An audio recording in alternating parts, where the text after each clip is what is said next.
Here's a message of importance to millions of people who are continually pale and washed out, weak and run down. Doctors will tell you that these conditions are often caused by a deficiency of iron.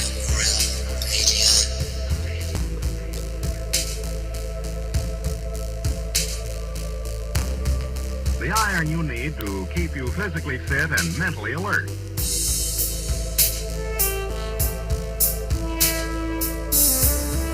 Medical studies show that 2 out of 3 women and many, many men lack the daily iron your body requires in a form your body can easily use and put to work.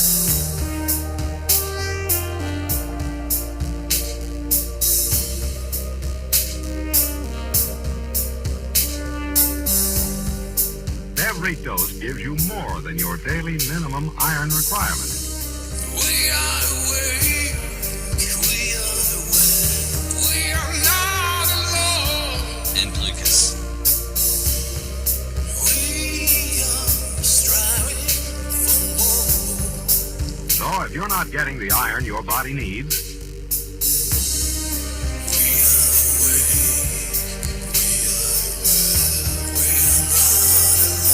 if you feel weak, run down, and are easily upset,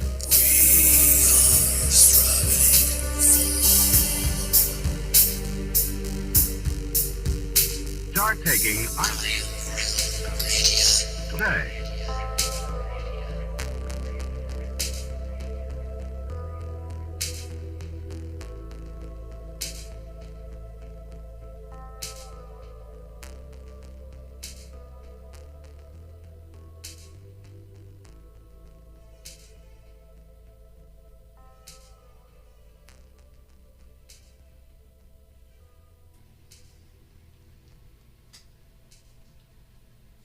It's Friday, my dudes. Thank God it's Friday. And a TGIF to you all.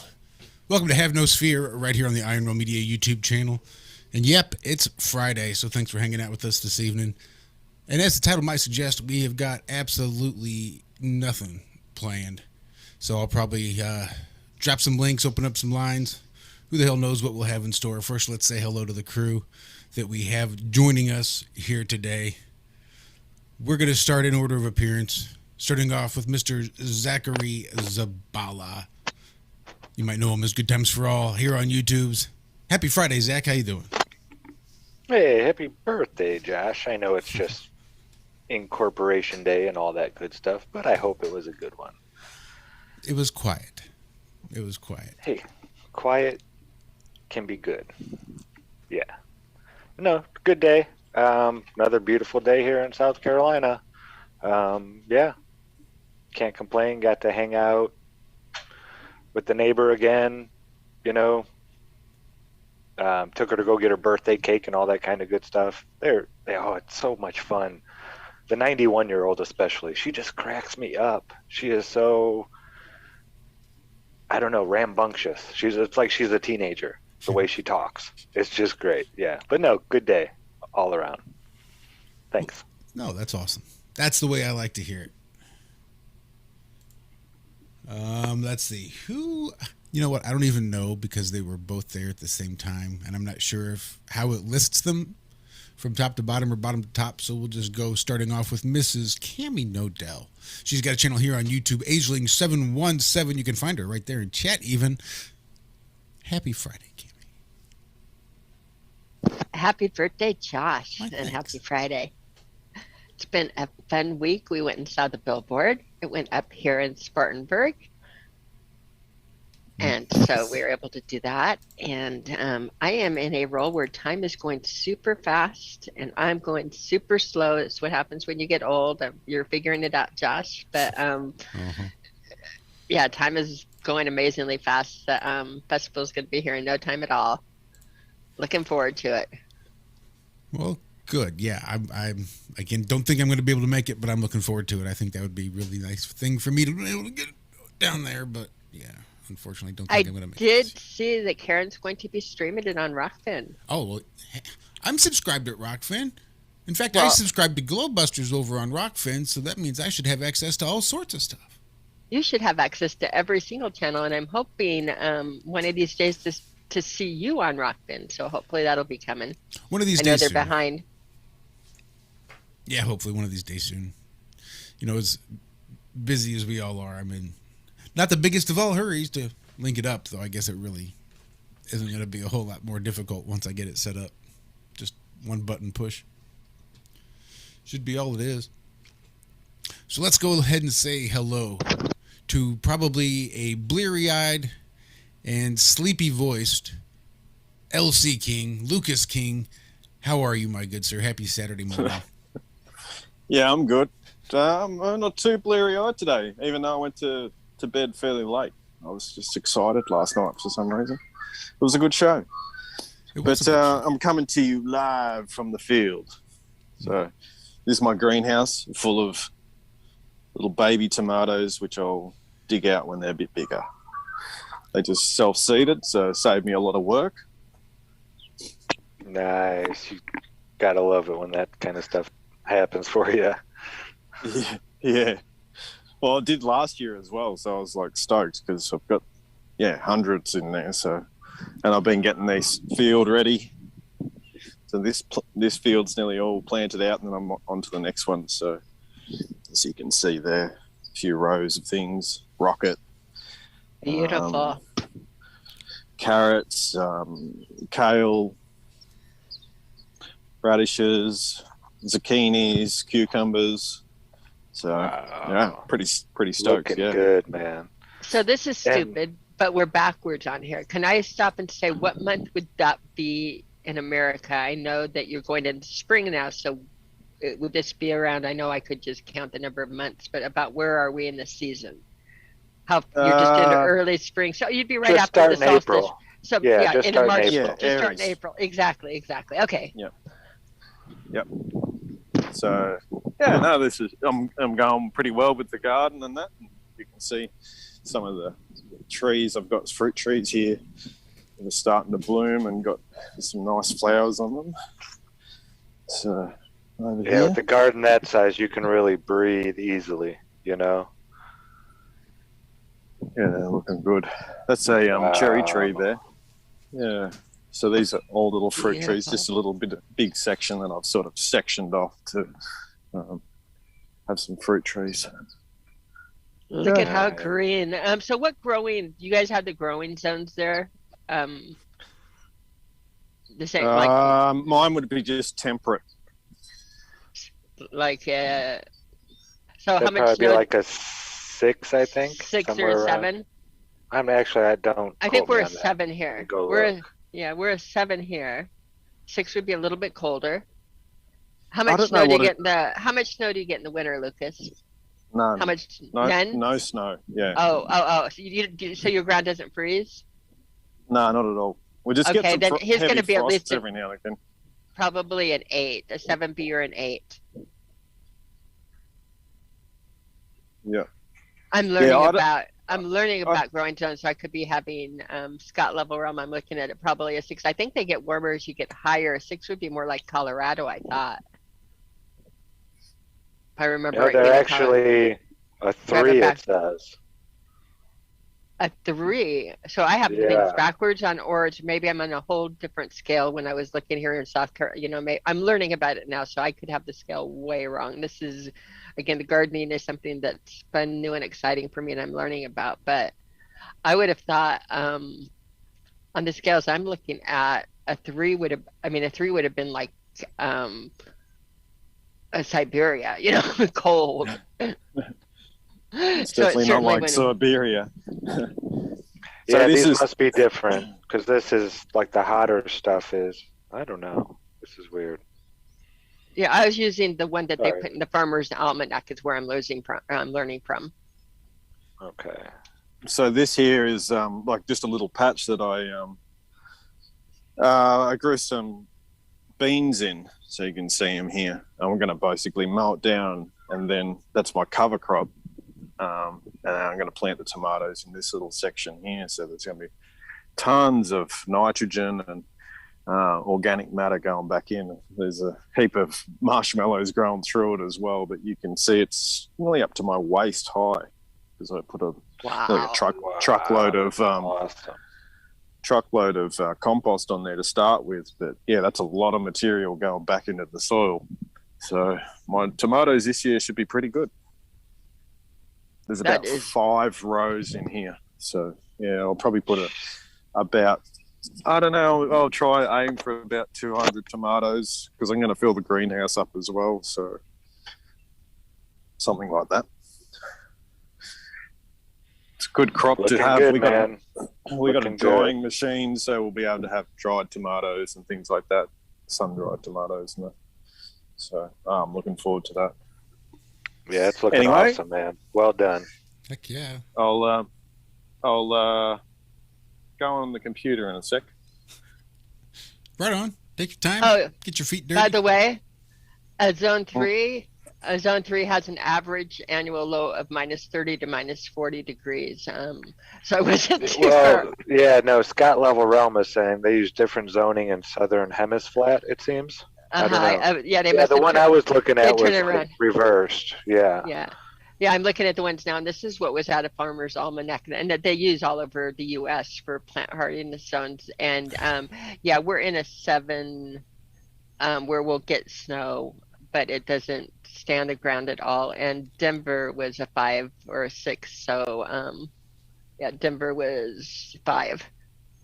Well, Zone 5 on it. So I think that you'd probably on this one, being because it's a U.S. zone and it really just goes down to southern Florida, which was a zone 10. I have a feeling you might be a zone 10. Well, see, Kimmy, when you stand at the equator and you can see the zones going one way in the northern hemisphere and the zones going the other way in the southern, that's how you know we live on a ball. Yeah. Just so and know. If you draw the lines just right, yeah. Well, that did it for me. Bye, guys. I'm convinced. Let's go home. Oh, shit, I am home. And we do have one more person to introduce, and unfortunately, it's not going to be Walt Johnson. Walt is hopefully resting comfortably and providing a warm body to sleep next to Michelle, who is also resting as comfortably as she can.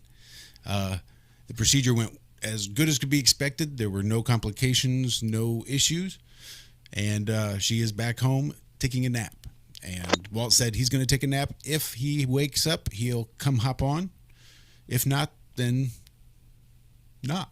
And that's all right, too. We'd actually prefer it that way so that she can get as much healing done as can. We'll just have Walter curl up next to her and purr like one of his cats and get those healing vibes going.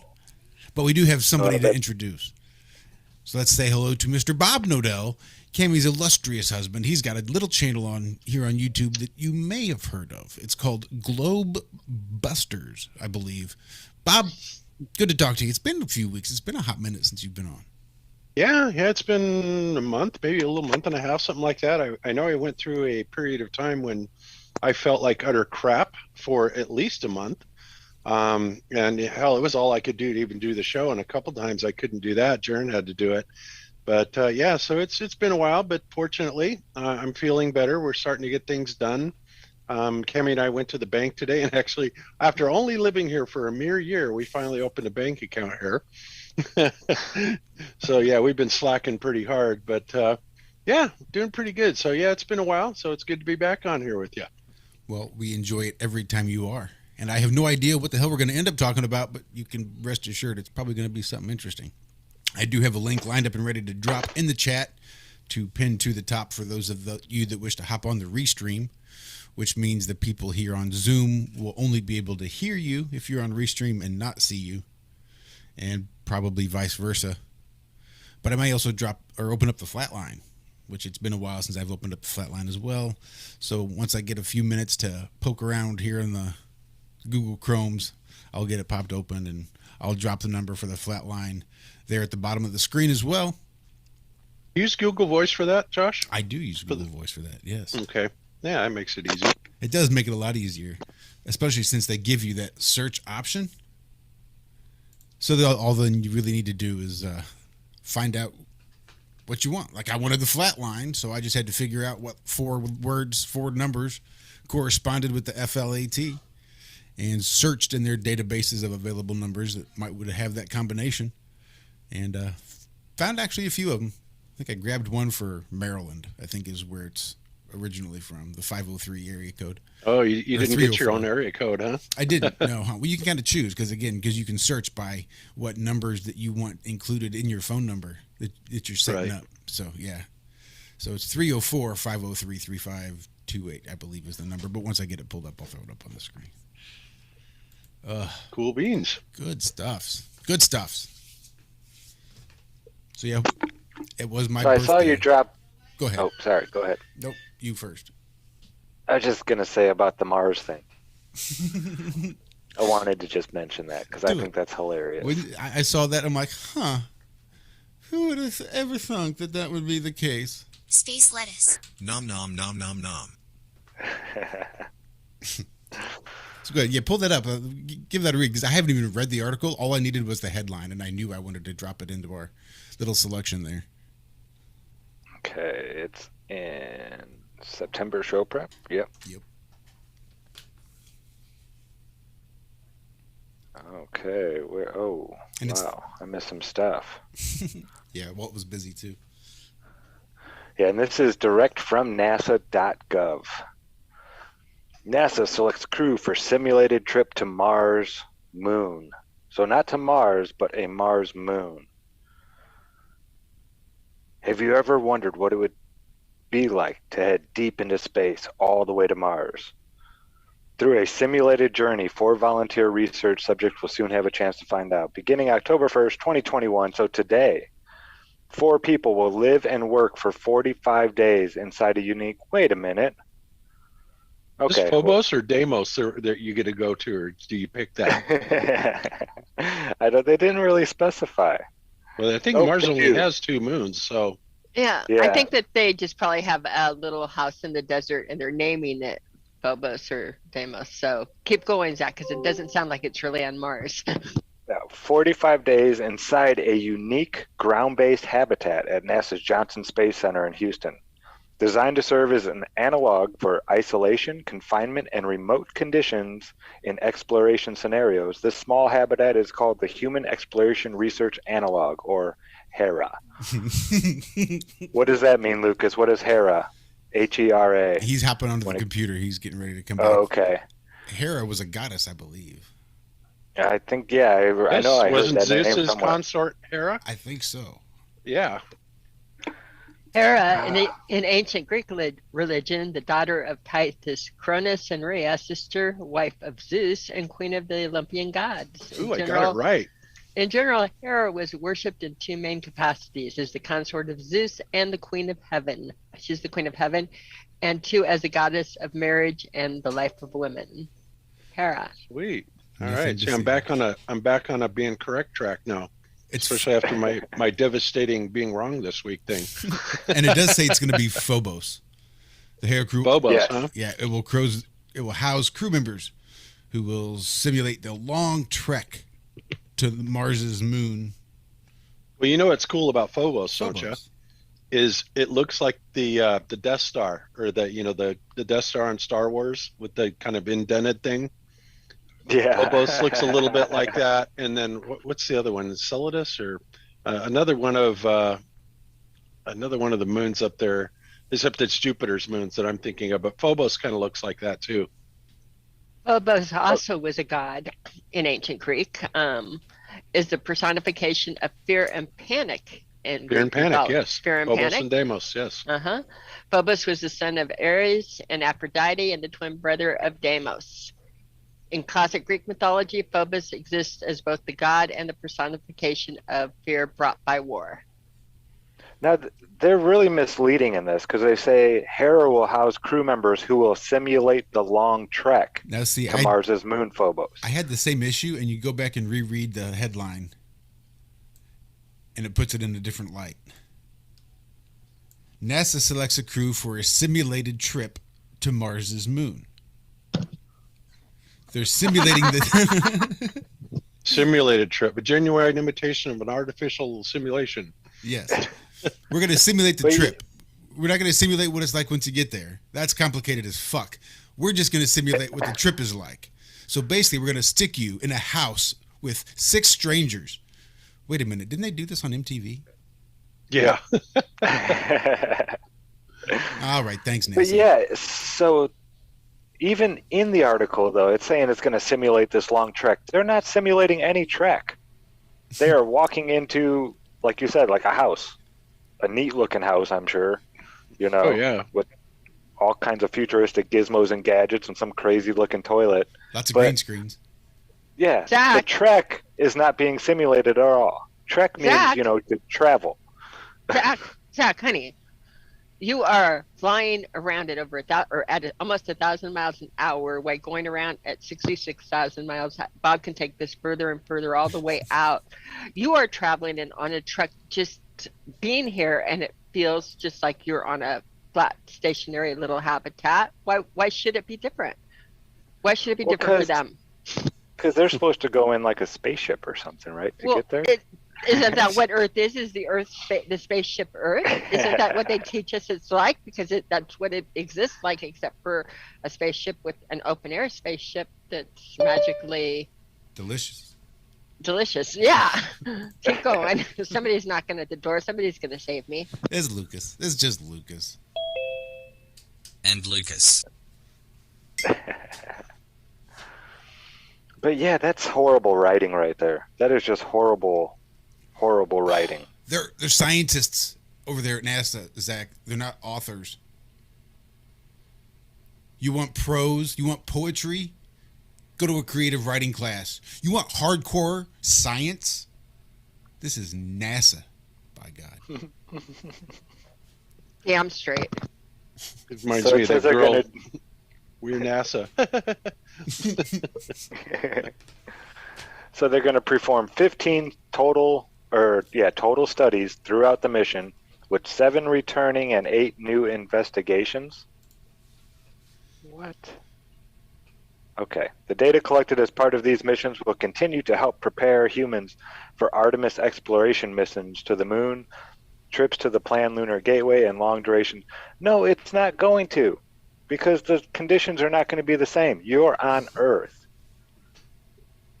Okay, when you get up there in the spaceship, the conditions aren't going to be the same. Well, The moon, the conditions won't be the same. It's similar. It's like the trek to Mars's moon, Zach. Just stop it with the track. I mean, it's going to be This is more pissing space. me off. It's going to be a lot larger of an area, mind you. So that's going to be different. There's going to be gravity here, and there's not going to be any on the actual trek. So that's going to be different too. The people are going to be on the trek will know what the fuck they're doing versus these guys who were just chosen to go live in a house together. And You- I'm going to take the We should do it. Hold on, Kimmy. Philosophical, Sorry yeah. to interrupt. Go ahead. I think if we do this to truly simulate a trek to Mars's moon, we need to rent like a travel trailer, and we can put all 6 of these people together in a travel trailer, and then we can launch them down the highway and record their trip. Wait, didn't MTV do this one too? You know what? Never mind. I'm done. No, that was okay. And that was a leading good with me, because doesn't because the simulation, if you actually take it in simulation theory, then anything is possible and nothing really has to be, because it's just a simulation. And this is tie it back to the people in the simulation. Yeah, simulation. Yeah, that's it. Here's a 10 strip of acid. We'll just tell you went and lived in the house for 45 days, and it was exactly the way it was going to be on your trek to Mars's moon, Phobos. Congratulations. So you remember that wildwood weed that grew wild on the farm? We never knew what it was for. Now we do.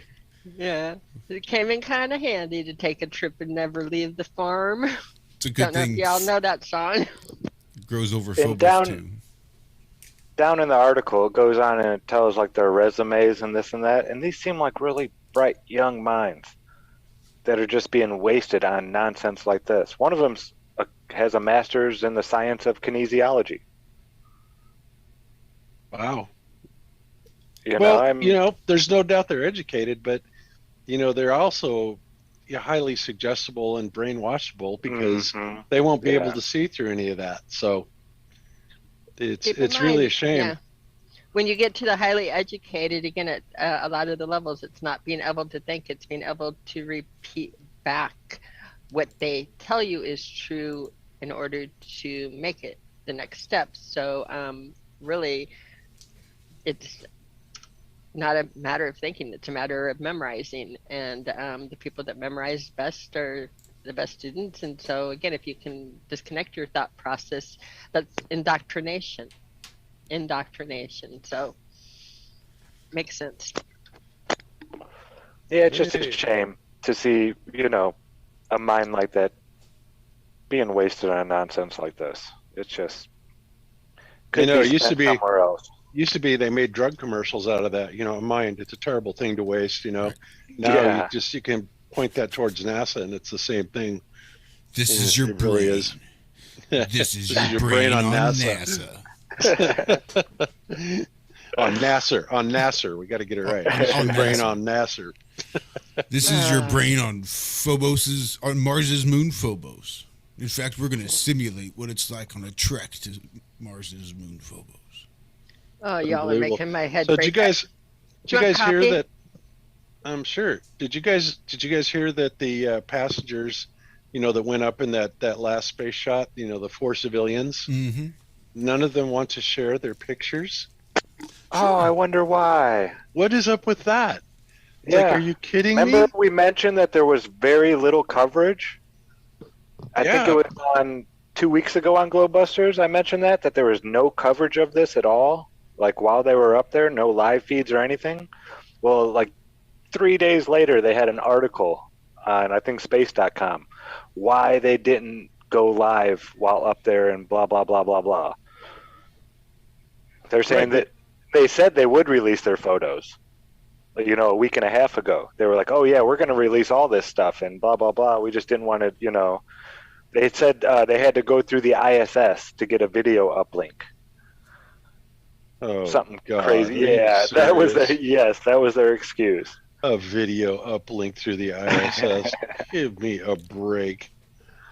For a 250-mile shot. Oh, God. But yeah, so I didn't hear they weren't going to release their own private. That's awesome. That's just hilarious. Yeah, I'll believe it when I see it. And of course, how bad will it be? What's it going to be? A picture of the rocket engine running?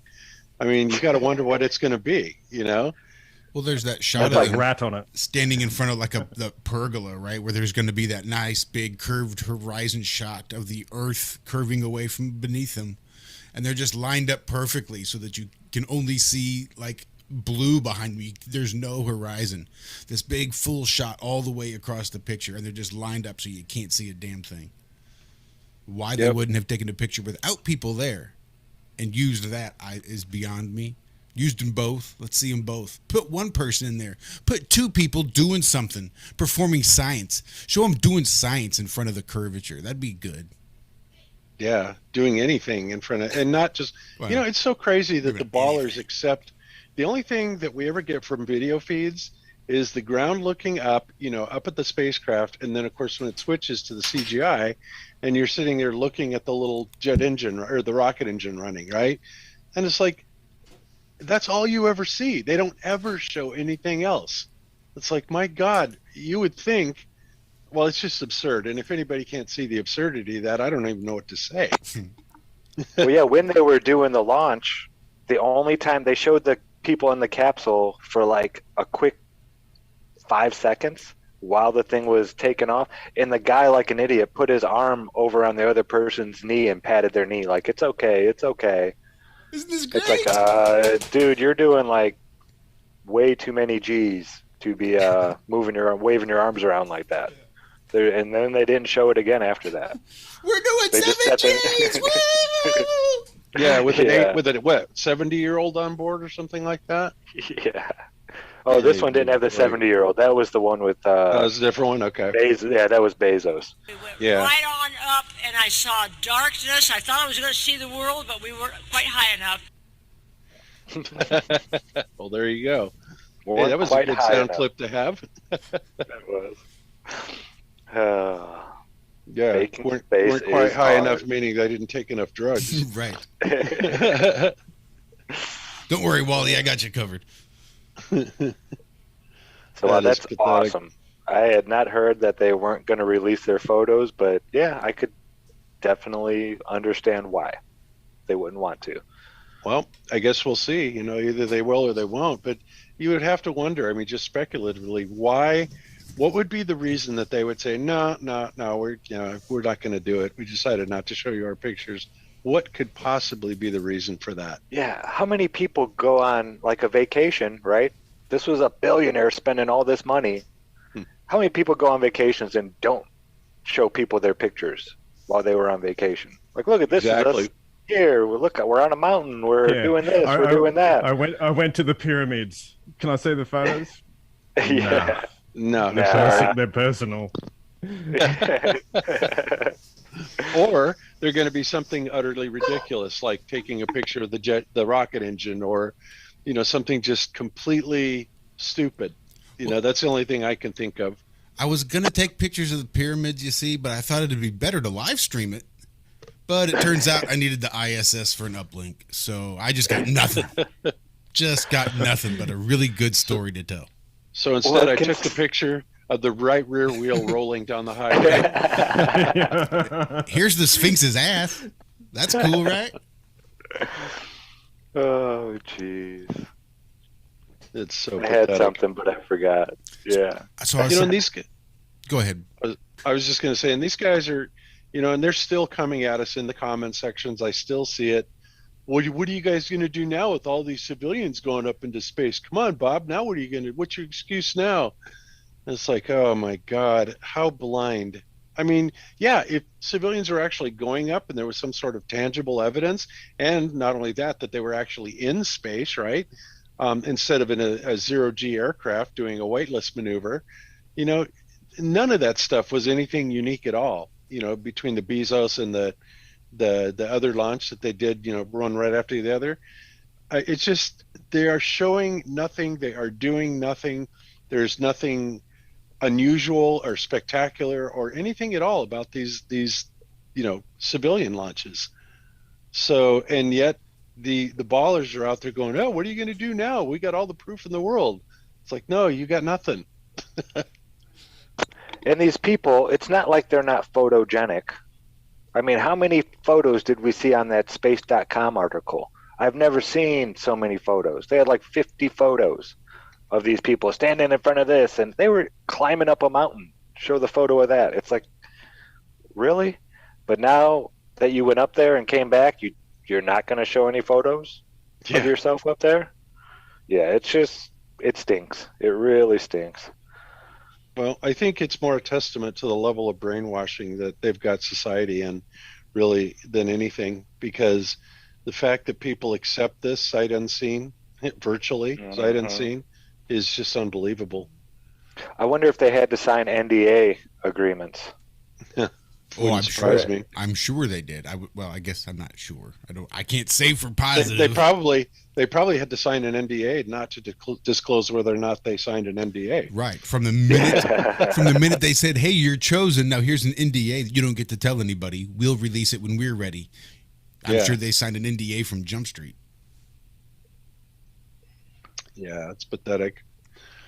But, they're going to keep doing this. But, there's so many things going on right now. It's just like all they're doing is just flooding everybody with, this overload of events going on.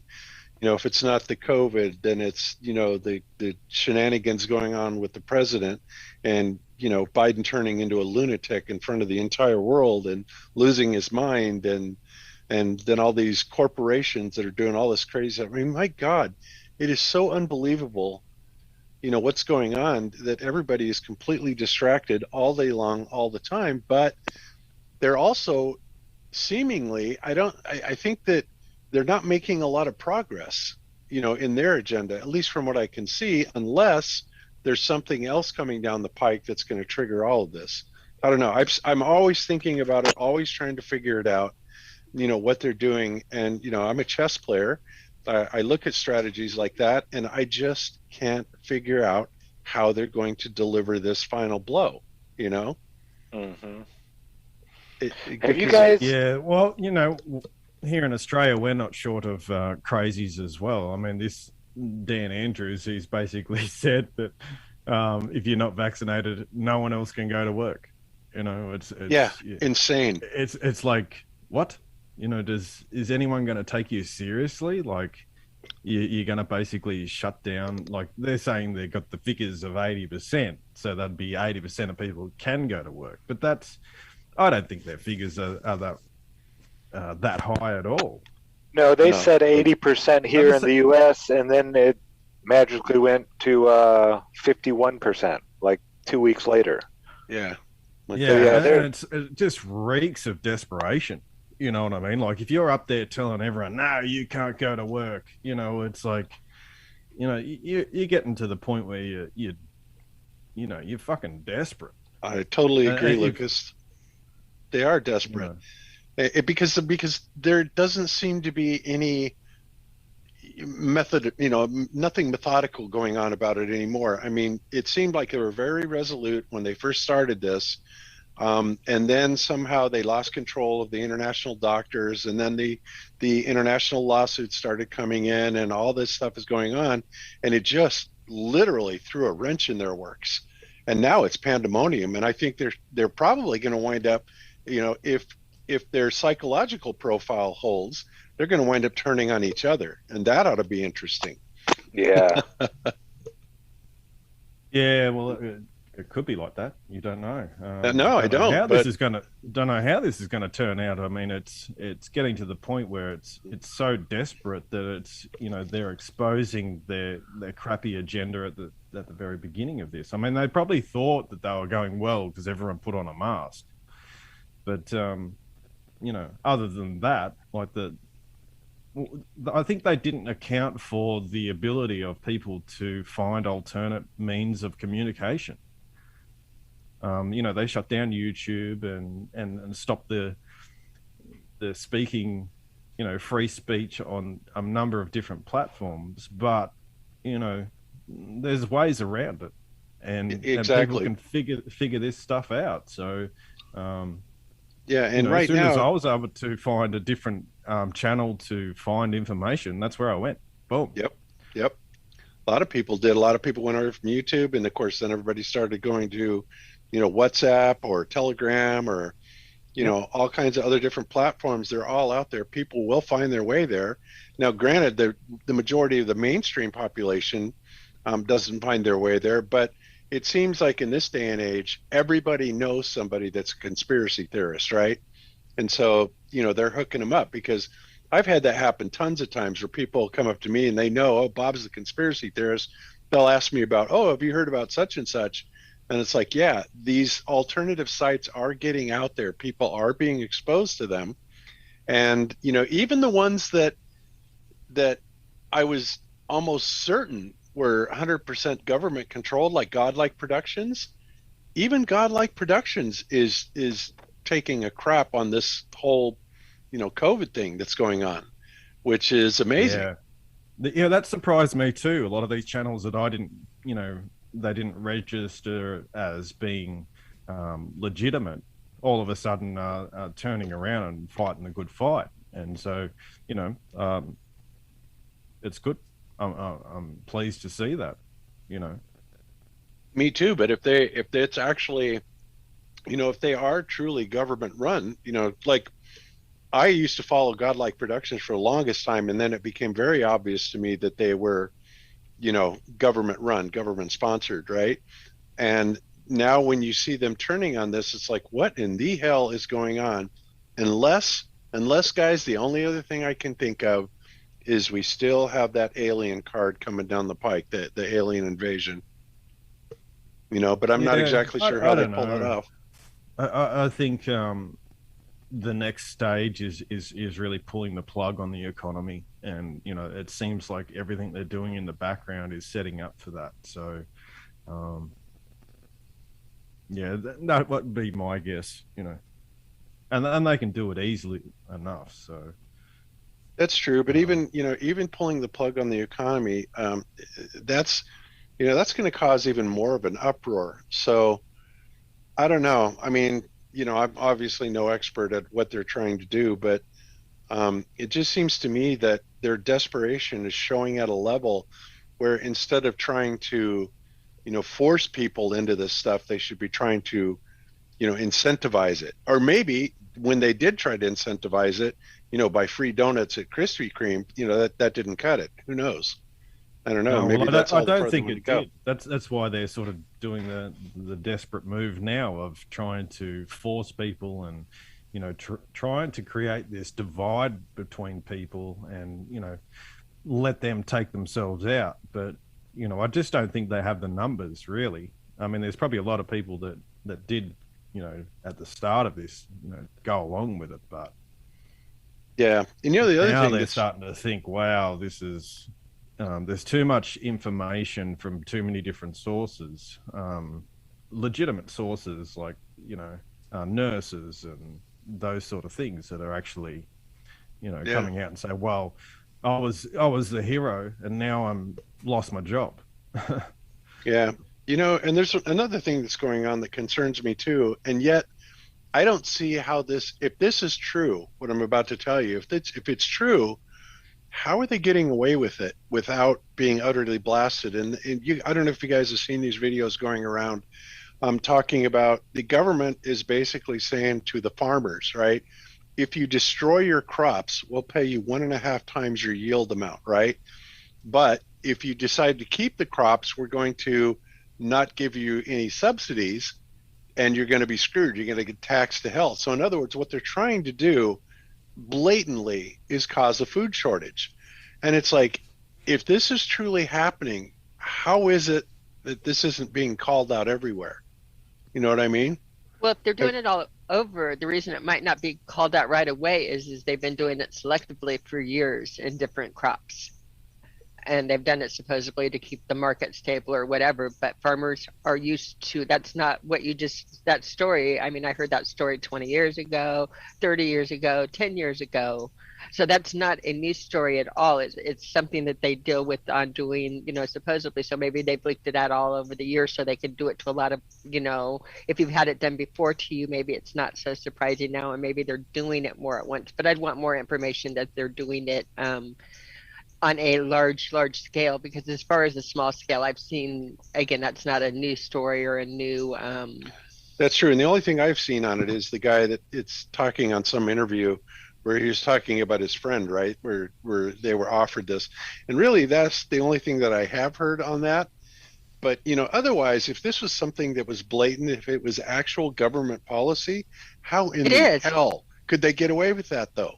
It is. So that's the whole thing is it is real government policy that they've done it, and they've done it like with corn for ethanol. They've done it for different reasons, supposedly to keep the market stable. Like if too much of this crop is going to go on this year, or, they'll say that they have to pay so many farmers to burn the crop so it doesn't. Yeah, drive the price down so much. Right, it's a reason. But in other words, what you're saying, how could they do this? Maybe they've been doing it. I know that they have been doing it. Maybe they've been doing it to set up something catastrophic like this, but they've been doing it because the first time I read it, which was probably like 30 years ago, it was shocking. And then it really got me. And then it just kept on happening and happening over the years in like small little whatever, micro areas. It might be soybeans one year. It might be corn another year. It might, Yeah, but that's still horrible. Let's destroy it is. food. Destroy them. Right. It's wrong. No, let's not ship it to another country. Or this or that. There's starving people all over. Well, we got to make sure that the money system is okay. So screw people. We want to make the money safe. Well, and their number one agenda right now, which of course is depopulation. Depopulation. That is absolutely positively, undoubtedly, what is behind all of this is a depopulation agenda. There's too many people, as far as they're concerned, too many to keep under control. And we can see this happening, certainly, right? And just like I mentioned 3 or 4 years ago on Globebusters, it's like, are we hastening our own demise by exposing them constantly every single day? Us, other truthers, 9/11 truthers, Sandy Hook truthers, it's like they're getting it from every single direction. And it's gotten to the point now where even the most isolated of people have at least heard of it. Now, whether or not they buy into it is another story, but they've at least heard of it. And that's the thing. That's where the seed gets planted. And it's a short drive from there to starting to make connections, in my opinion. And that should make it very, very, very dire for the elite. And they know they have to do something. Yeah, speaking of damage control, did you see Alex Jones? What happened? InfoWars host Alex Jones is responsible for damages triggered by his false claims on the Sandy Hook shooting. Judge rules. No way. When you read into the article, nothing about Sandy Hook got him to lose this case. It was because he wouldn't divulge information from other cases that are going on of him being sued. So it was all legal jargon. It was all they didn't even get to the meat and potatoes. They didn't show evidence. They didn't show anything. So yeah, Alex Jones is definitely a stooge. Right. And the way they did it he too, was supposed to lose this.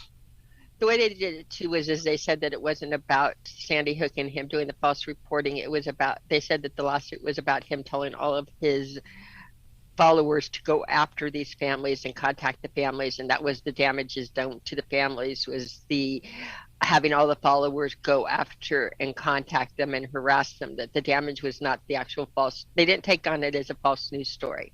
So it makes it look like they did, but when you read down to it, it's very, very deceptive. Again, deceptive titling that he loses the case on Sandy Hook, but he didn't lose any case. They didn't discuss Sandy Hook. They didn't discuss the merits of the case at all.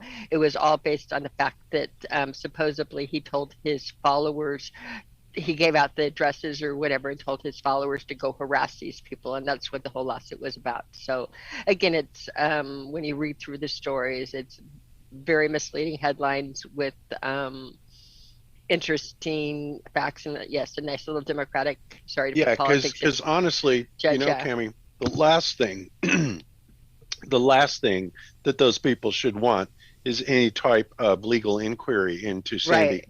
They didn't let. That's not where they want to go. That's not where they want to go, and that's not where they took it at all, and that's not what they sued him on. They said that they didn't sue him at all on that at all. It was all entirely of him giving out the private information and the people being harassed. So you had to read. I mean, you had to read a couple pages in to get to what the lawsuit was about.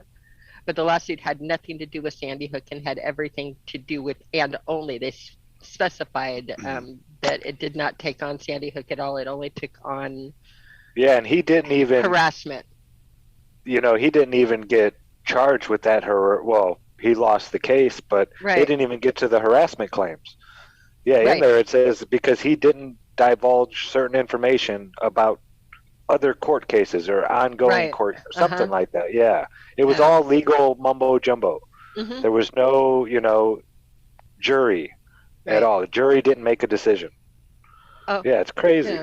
Yeah, it's crazy in the news. And with the financial stuff, I want to share another off-topic thing with it too. One of the stories I read recently, that you would get more stories for it if people cared, but this guy noticed that he got in the he was exposed to COVID at his office or whatever, and so they cleaned it down and they required everybody to have a negative test before they came back in 3 days later or whatever, right? So he went and he called all around. Nobody had the test, so he went to this emergency room. He drove 45 minutes to go to it in order to get a test to go back to work. And he and his wife both did it. They had different insurance policies, and then he noticed opening his mail that the charge for his test was over $54,000 for the test out of the hospital, and his insurance company paid it and everything, because the government made it illegal for insurance companies to charge co-pays, but they didn't set a standard on it. So basically his insurance company paid $54,000. His wife's insurance company paid, I think, $1,000 or whatever for she had the exact same thing he did on that day, but her insurance company had to cut off. They wouldn't pay more than $1,000 and his didn't. And then the same ER room advertises that they sell the shot and that to you walking in, from the public for $275, and it costs under $10. Um, Wow. but what I'm telling you is the way that the laws were written too with the COVID, that nobody has to pay when they say nobody has to pay for the tests, and that everything has to be reimbursed. And so that if you just wanted to pay $275, you couldn't, but you could go to one of the free testing, wait in line and get a free testing that like supposedly nobody is paying for. All of this stuff is being reimbursed, and a lot of it by insurance companies and a lot of it by this. So in other words, and then at the same time, they're firing nurses and making it, closing down wings of hospitals and making it less pleasant, more hectic to work. And they're not denying this. In other words, again, they won't hesitate, do it. Well, But yeah, they're trying That's a to lot of money they're siphoning off. right. Yeah. So when you say that nobody is paying, in other words, think about what the insurance rates are going to go to through the roof once this is going to shake down, go through with insurance companies and everything. Insurance company rates in medical will go supposedly through the roof, and which insurance they'll blame on all the unvaccinated people. But just pay attention to what is going on and in the money.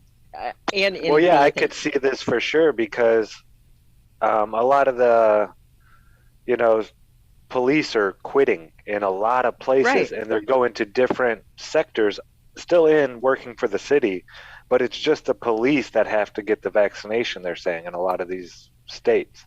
Well, so Yeah, one they're of the making options it. was, Yeah. well, you can get a test every week. But if they make the test $54,000, yeah, there's no way. There's no Hey. way anybody would be willing to cover that, sending these people to get these tests done every week if they cost, they're being charged that much money for But it. see, they knew they didn't ever charge an individual that. They hit it to an insurance company that automatically went through Yeah. and paid. Well, yeah, and all supposedly, these people have insurance through the state, supposedly, Right. the police and all that. So, yeah, they don't. Right, they don't. But But yeah, I'm this saying is the going to insurance explode. companies, then your policies, because of COVID, your policies are now going to be $4,000 a month insurance instead of that for health insurance. It's going to filter through. And with healthcare, they're discouraging people from going into healthcare in a way. They every day on TV show what a miserable. It used to be a very noble profession, and now they show what a miserable. Oh, we they treat us like crap. We work 12-hour shifts. We do this and that. First they're kind of heroes for it, but now we don't even care that you've again had COVID. You're been treating people like this and that. We're sorry. As of today, a lot of people, and it was as of today, a lot of people were out of a job today. Hundreds and thousands of people were out of. Today was a big deadline in the United States that a lot of people got fired. Like they said, they're not listening. They don't care. I don't think that they want our hospital. I think they want the crisis. If Yeah, that makes sense. absolutely. Yeah, for They're sure. setting themselves up Hegelian in all dialect. they're setting everything up for a crisis, to like what you're saying with the farming and that. I was given some validation in the chat from a nice gentleman named Jason that said that his family was into farming. I don't know where I lost that comment, but he says they have been doing it for at least 30 years, and he put a name on it. I lost him in the chat, but Well, the name was for when they pay the farmers to not even plant the seed. anything, right? Yeah, don't CRP. even waste the seeds. Just leave your land Right. dormant. And they also for have, this. he's like, yeah, my family farms, and yes, they have been doing it for at least the last 30 years. They also have a program called CRP where they pay you not to plant anything. Yeah, I remember this really bothered geez, me. man, I know what we're going into business doing, baby. We're going to buy some land and not farm. Exactly. Wow.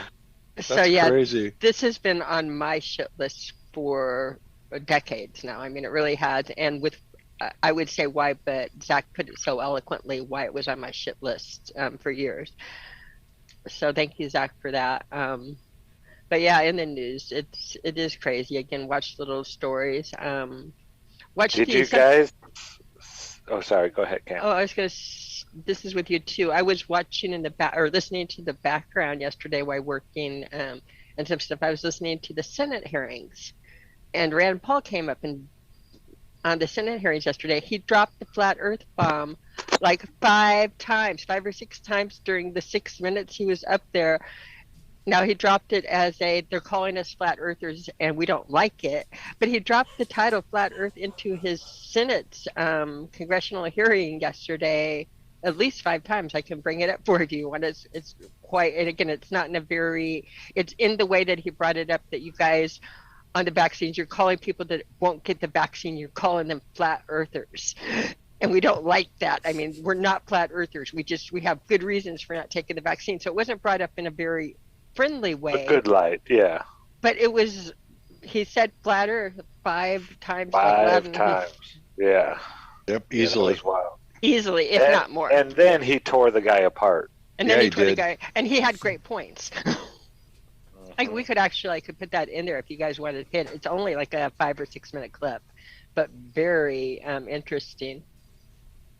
Let me see. Yeah, I thought that was a really good clip. And, you know, I've always liked the Paul family. I mean, Ron Paul, I definitely would have loved to seen him as the president, but I knew that there was never a chance that he would ever get into that because he was just too fair and honest, right? And Rand is kind of following in his father's footsteps. And, you know, to some degree, they all have to play the game, right? Play ball. But, you know, I think for the most part, you know, people like Ron and Rand Paul are really, you know, kind of more the good guys than the bad guys, at least in my opinion. I could be completely wrong, but I like them.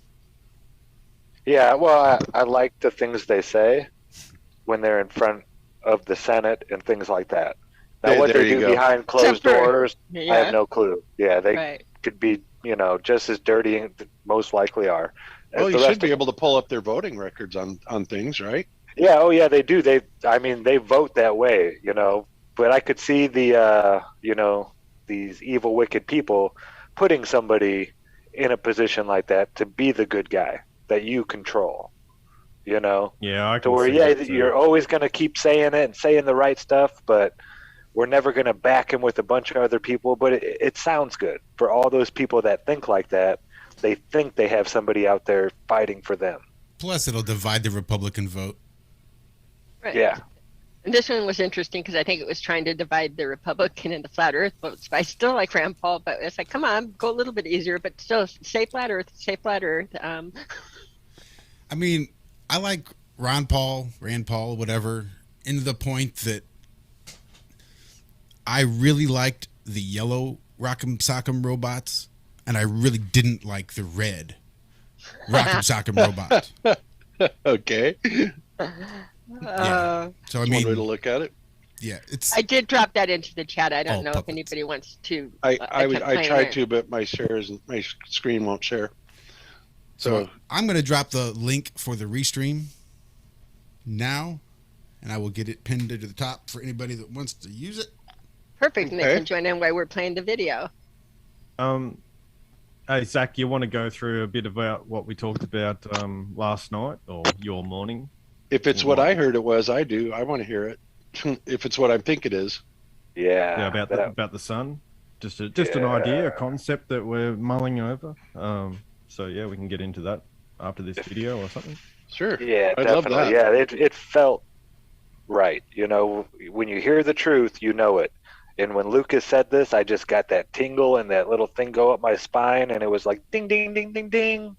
So yeah, I've as soon as he said it, I was like, we got to share this. I wish this was recorded. Yeah. Because I don't even remember half the conversation we had now, but yeah, I was brainstorming as soon as you said it. It wasn't online? No, it was after the show this morning. We have a lot of great conversations after the show for some reason.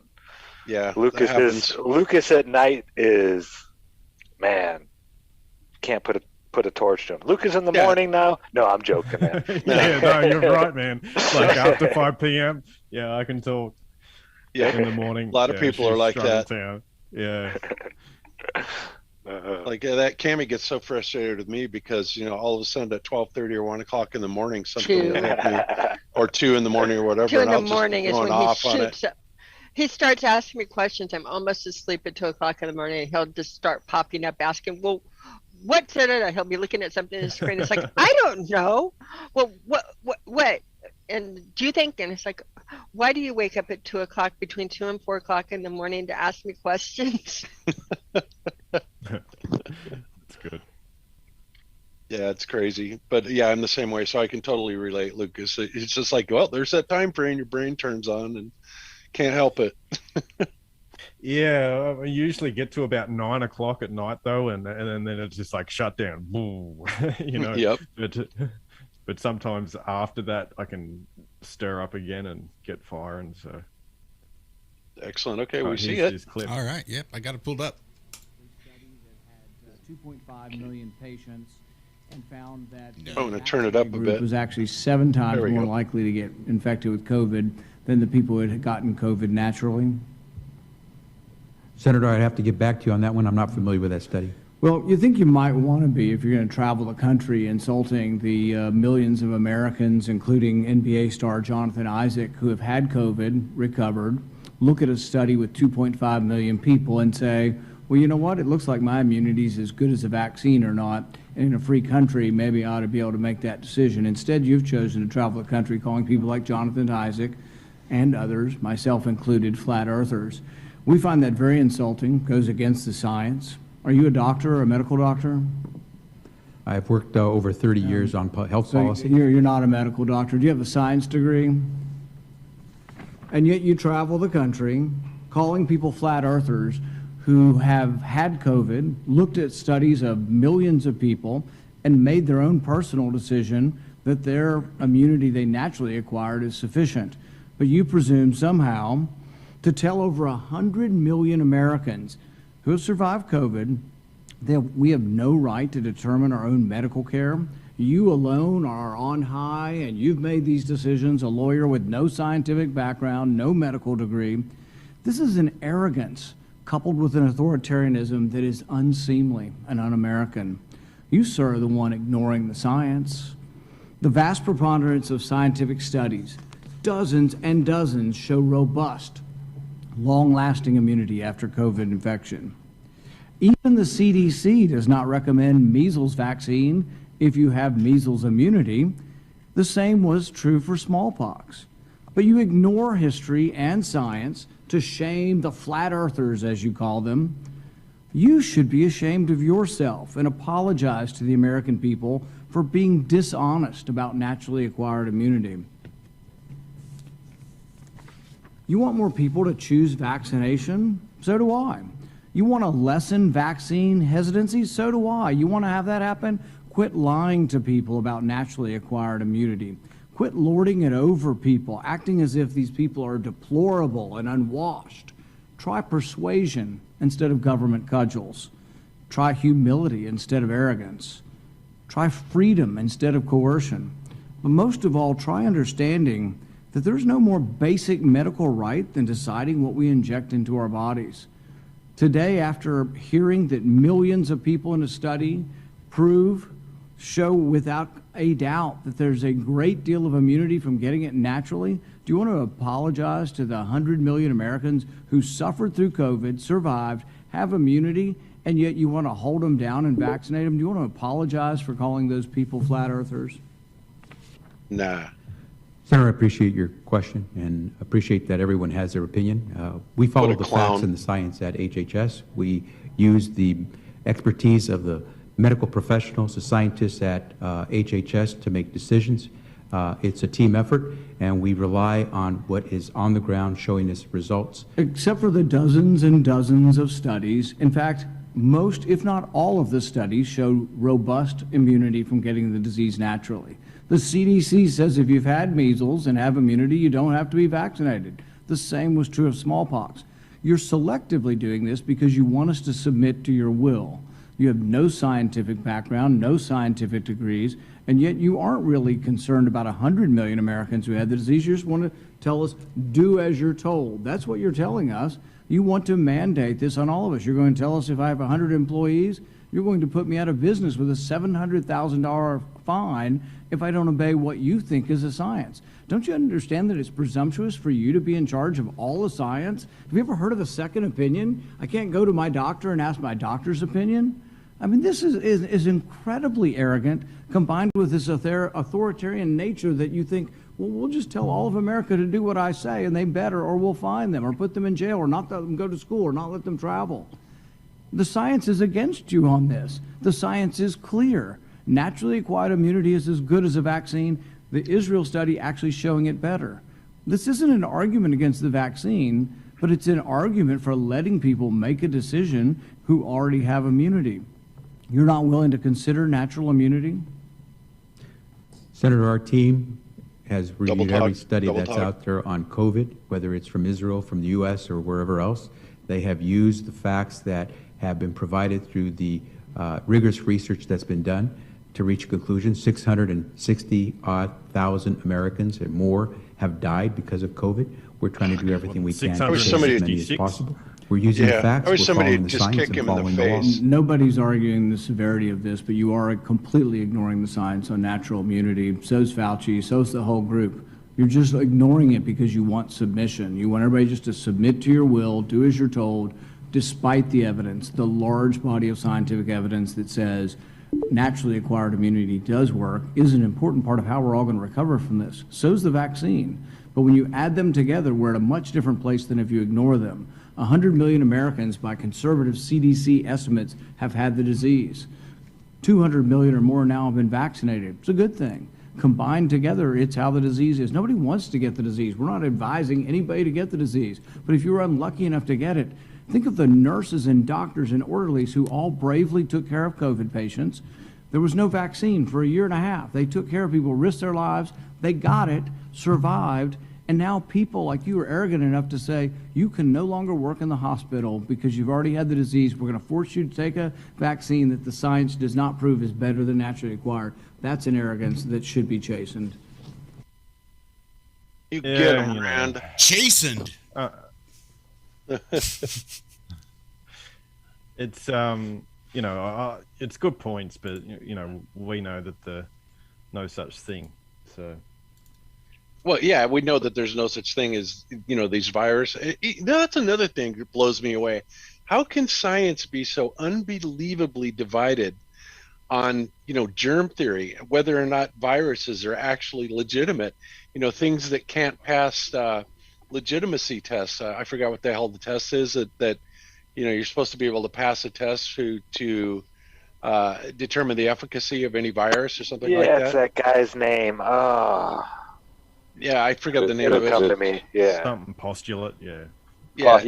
Koch's postulate. But they don't even. They don't necessarily use that. That's not the one that they really use for viruses. It's isolation. Sort of like saying the viruses don't exist because we gave it a driver's test and it didn't pass. So because it didn't pass this test, then it's not a virus.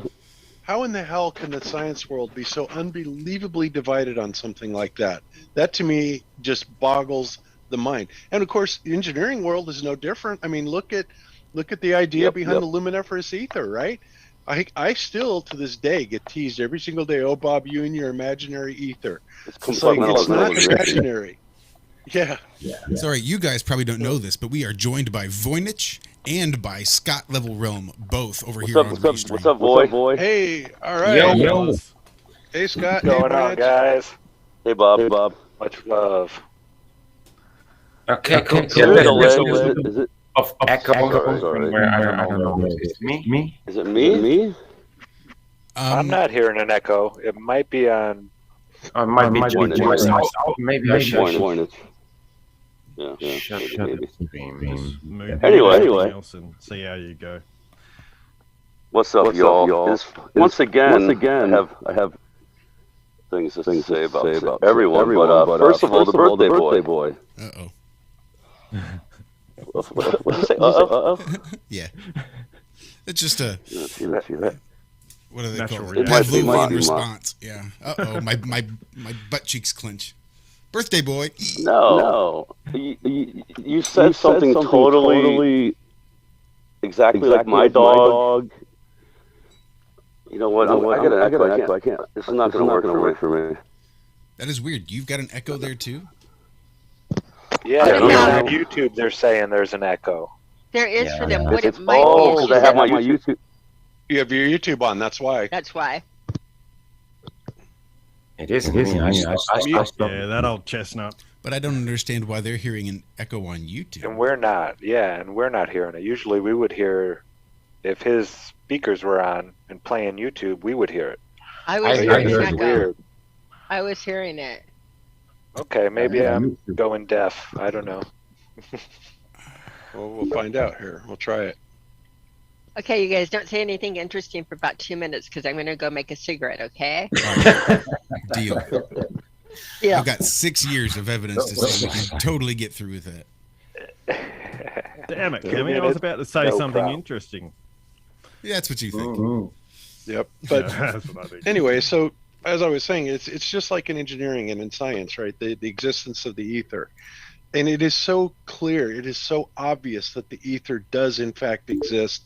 And science knew about it for centuries, beforehand. And frankly, a lot of the technology we have today could not work without it, And Einstein comes along and just writes it away with the pen, strokes it away mathematically. And that, to a lot of people, is dogma, right? And they don't know any better, and they're not willing to open their mind to anything better or different because it's not within the mainstream paradigm. And to me, that is the worst kind of closed-mindedness that you could ever possibly be. And what's even worse, Bob, that he had his name. Einstein is not even his real name, right? So we only know him by his nickname that says you fool. And somehow he got his nickname because of this silly theory. And all scientists said that he was such a fool for making this theory. And they called him Einstein for it. But hold on, guys. We're still getting an echo. Everybody in chat is saying we are still getting the echo. Yeah, me too. Voynich has the echo. Some people are saying. Can you guys hear me now? Yeah, Scott, Scott. It's just not working as Yeah. Yeah, I can hear you, but there's still an echo. Voynich was definitely echoing. Yeah, it's still it's restream. It must be restream. Flat Accord Music says Voynich sounds epic this way. Yeah, maybe you should try and sign out, Voynich, and then sign back in a minute. Scott's tried that a couple times. It didn't seem to do fuck all. Yeah, I did, and it's still echoing, right? I just did, and it's still echoing, right? Yep, it is.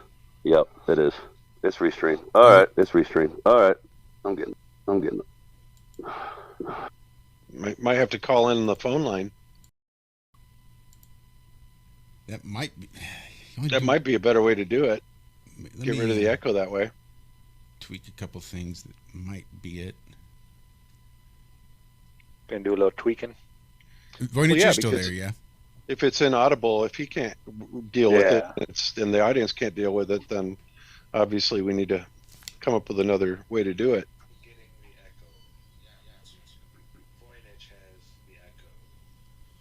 Yeah, I'm hearing myself now. Yeah, that was me playing it.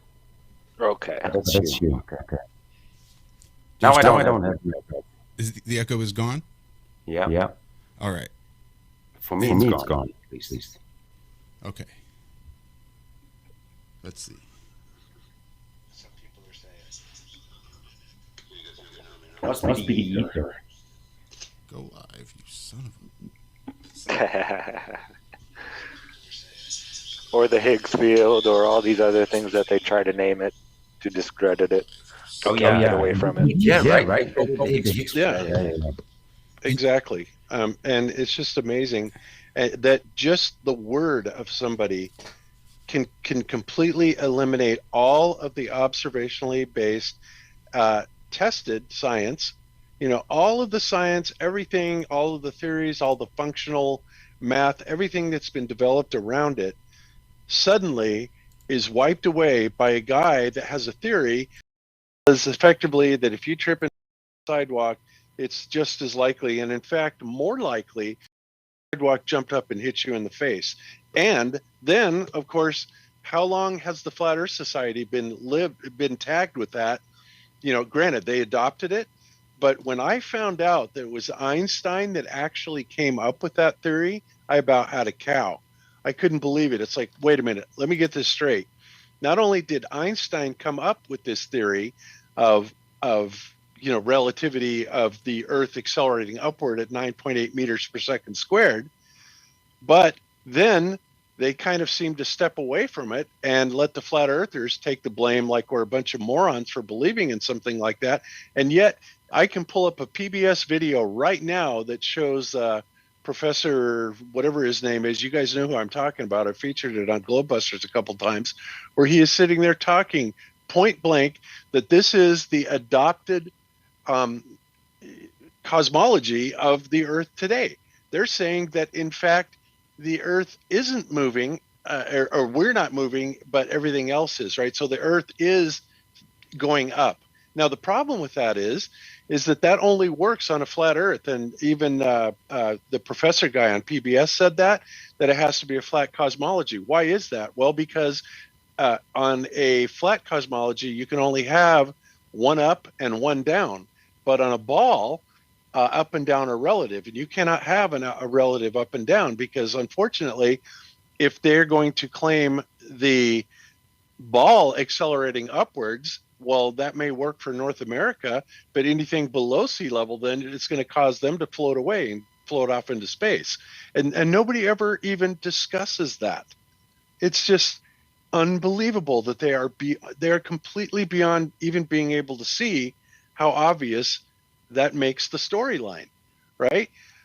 It's like, they've turned it into a taboo word, just like flat Earth. The phrase "flat Earth," it's like this switch goes off. Well, and among physicists and all these people who have been, indoctrinated, they hear ether, and that switch goes off. They're just like, nope, shut that down. We're not even gonna. Yeah, it's true. But the fact that Einstein came up with that is just amazing. And I really have not heard anything from any mainstream sources other than claiming it, outright claiming it. The very thing that everybody, and I do mean everybody, has been mashing on the Flat Earth Society for, the Earth going up at 9.8 meters per second. That's how we get our gravity. It's like, my God, not only did Einstein invent it, but now they believe it and they promote it, but they're trying to promote it and say it's valid on a spherical Earth as well. Oh, you know what? You know what could really break the spell?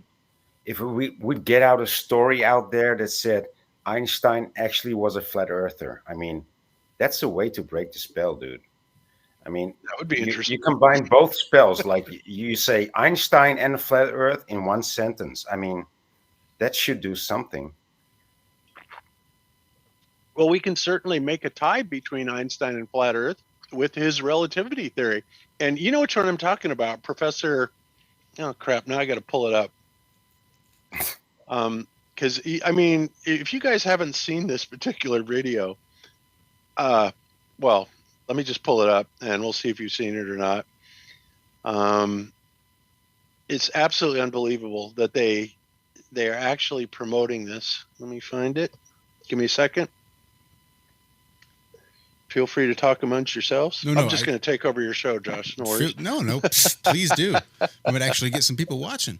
I think the echo is gone. I think I managed to sort it. I just had to route it through a different line. But now, because it's through that line, I've got to turn it up a little bit here on the mixer. So, like Liz can hear it, if you turn up the volume really loud, then you might hear a bit of a high-pitched buzz, as she calls it. It's just kind of like that open line noise coming.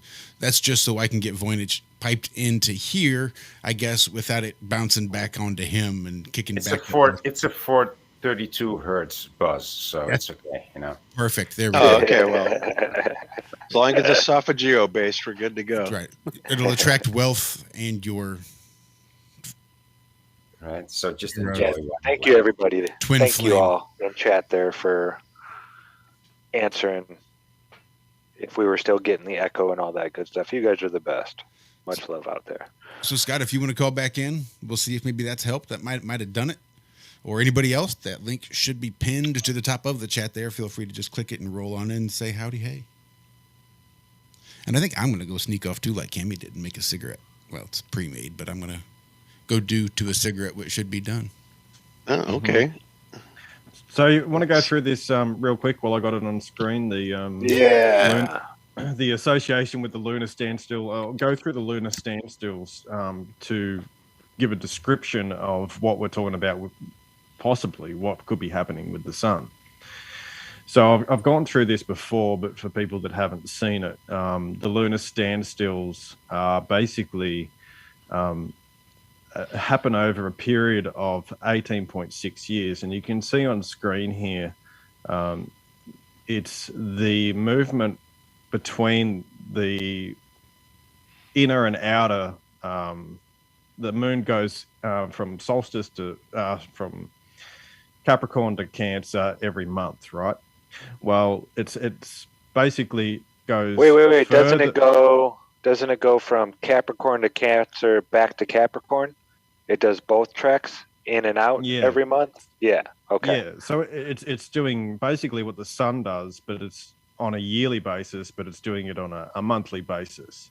But more than that, it actually changes where its location is. And you can see here, so on this one here is called an equalized lunar standstill. And this would be even, these pillars here would be even with Cancer and Capricorn. So that's your equalized lunar standstill. But it actually goes wider than the sun's movement between those the Cancer and Capricorn, and it also goes internal as well, so it goes smaller. And when it goes smaller like this, that's called a lunar minimum, and then you have a lunar maximum. And it takes 18.6 years to do this journey from the outermost, the widest width that it travels to the smallest width that it travels. Wow! So it only goes to the outer width and to the inner limits once every 19 years. It doesn't. I mean, it does that only once in 19 years. There's 3 on each side. Well, the one in the center, that's where the tropics are. That's yeah, I get that. Where they tell us it goes, but yeah, 23.5, right? Yep. That's 23.5 degrees or 4, whatever it is.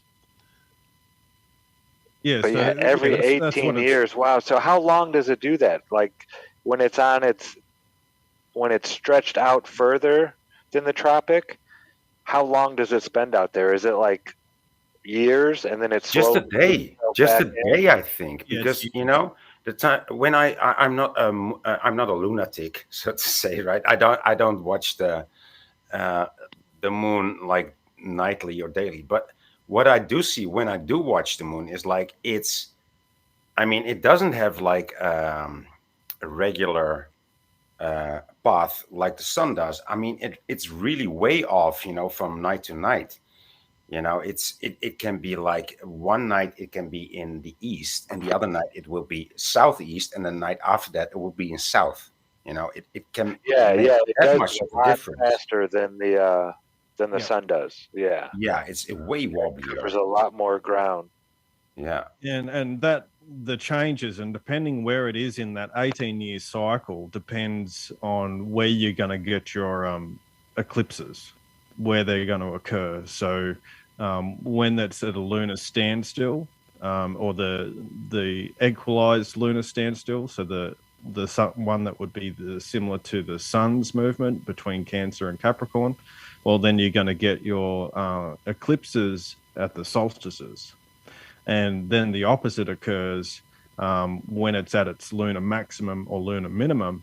You're going to get your eclipses at the equinoxes, the solar equinoxes. So it governs where these eclipses occur and the nodal points.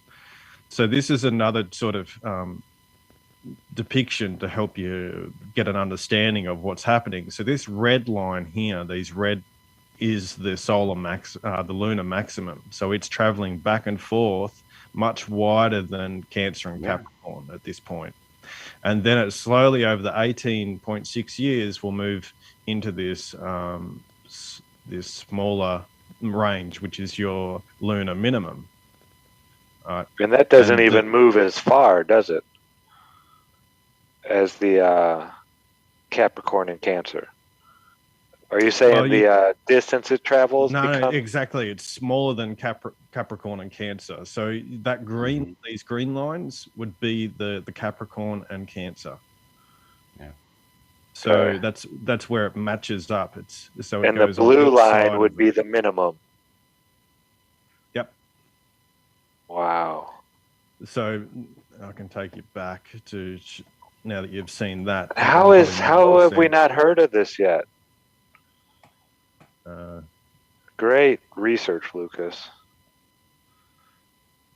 Forgive me for being Finally get dense. it. Forgive me for being dense, but I'm not making the connection here. What am I missing? This is showing how the moon actually traverses outside of the tropics. Right. And then at a certain time, it stays within the tropics and never even touches them.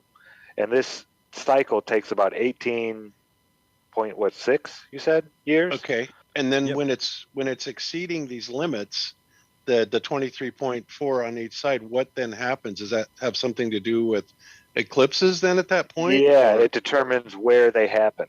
So on the where the eclipses happen. Yeah, So and when what it's out time to of this year they happen as well. I have a question too. I have a question I just want to clarify.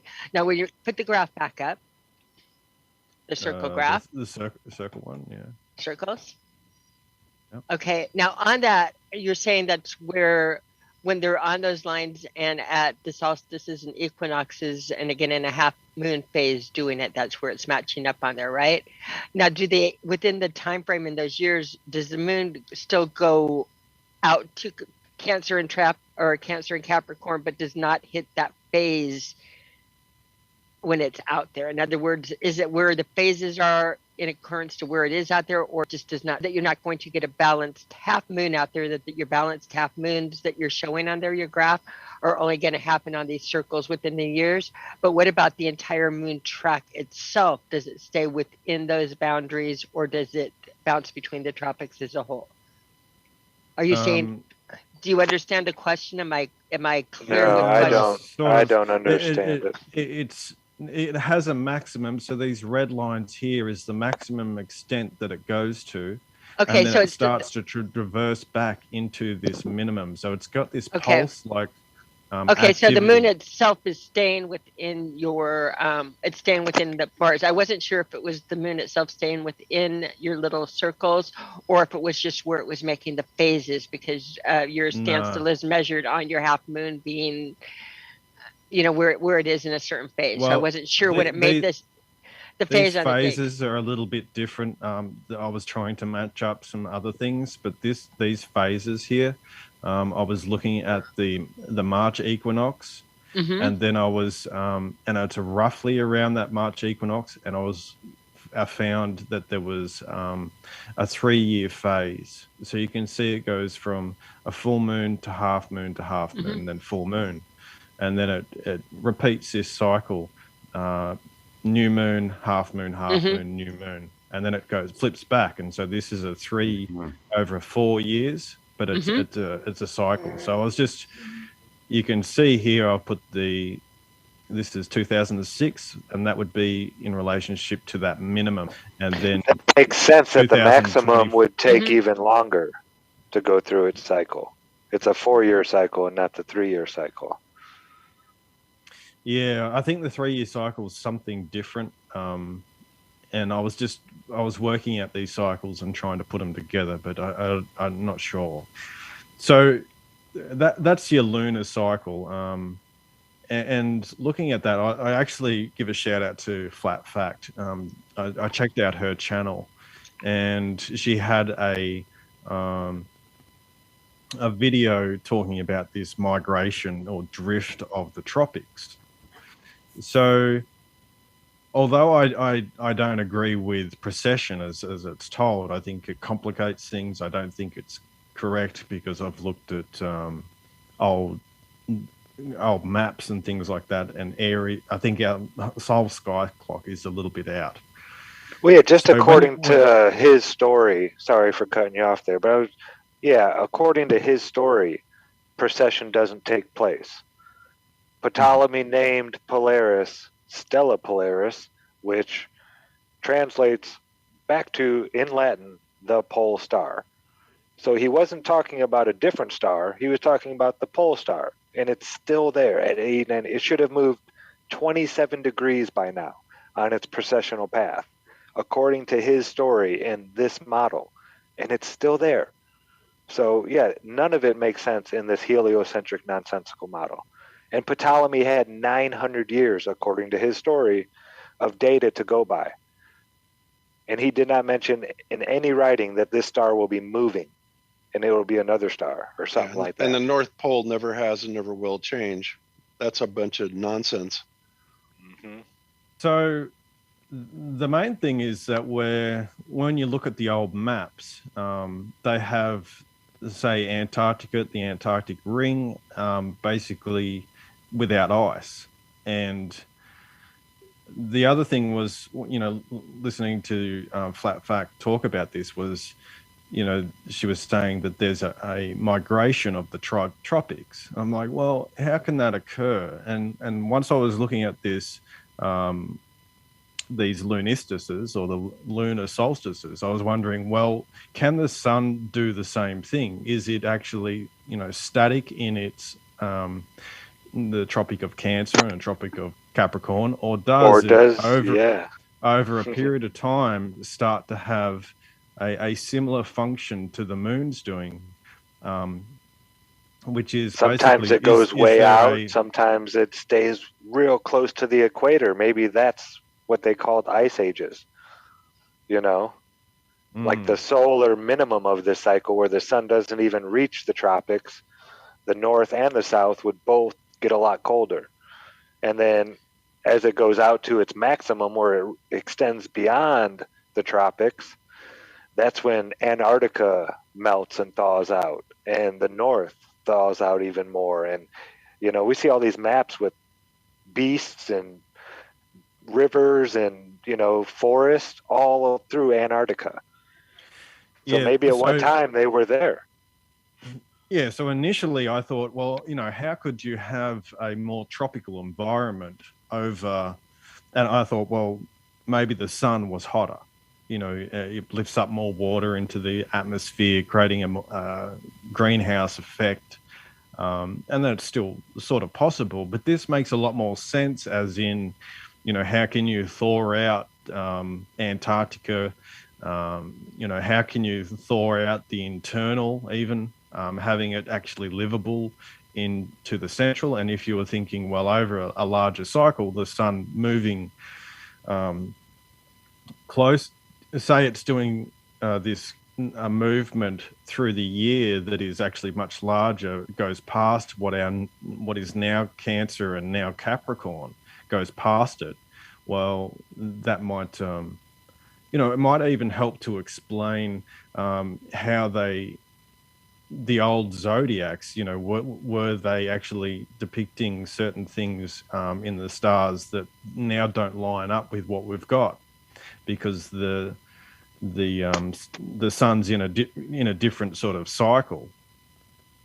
And I noticed that as well, looking at old Egyptian depictions of the zodiac, that theirs seem to be a little bit different to how ours is.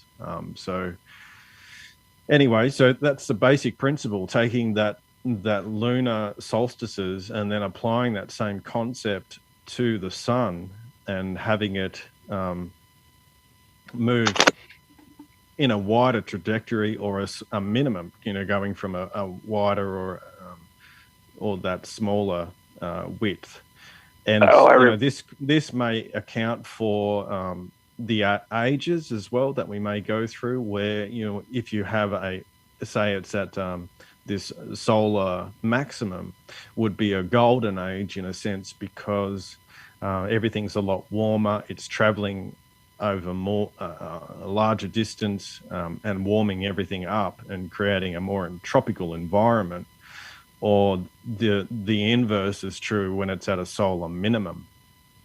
So anyway, that's just a hypothesis. We don't know, but it's maybe somewhere to start looking. Or And it could that's about it. explain these calendars that are, over 20,000 years, according to Mayans and Aztecs. They like measured, the way their calendars were set up to go through a whole cycle. It took a really long time. So maybe they knew this about the sun. And when we found these calendars, the people that changed his story decided to say, well, that had to do with precession. And it takes a really long time, and you're never going to see it in your lifetime, so don't worry about it. Even though it doesn't go with, his story we already wrote, but they needed an explanation for these long cycles that they found. And I think they just threw that up there. That was one of those, we'll just attribute this to that. When really, maybe is talking about a cycle like this, where the sun goes through these changes, that would change this realm dramatically. It, like you said, the golden age, it'd be different.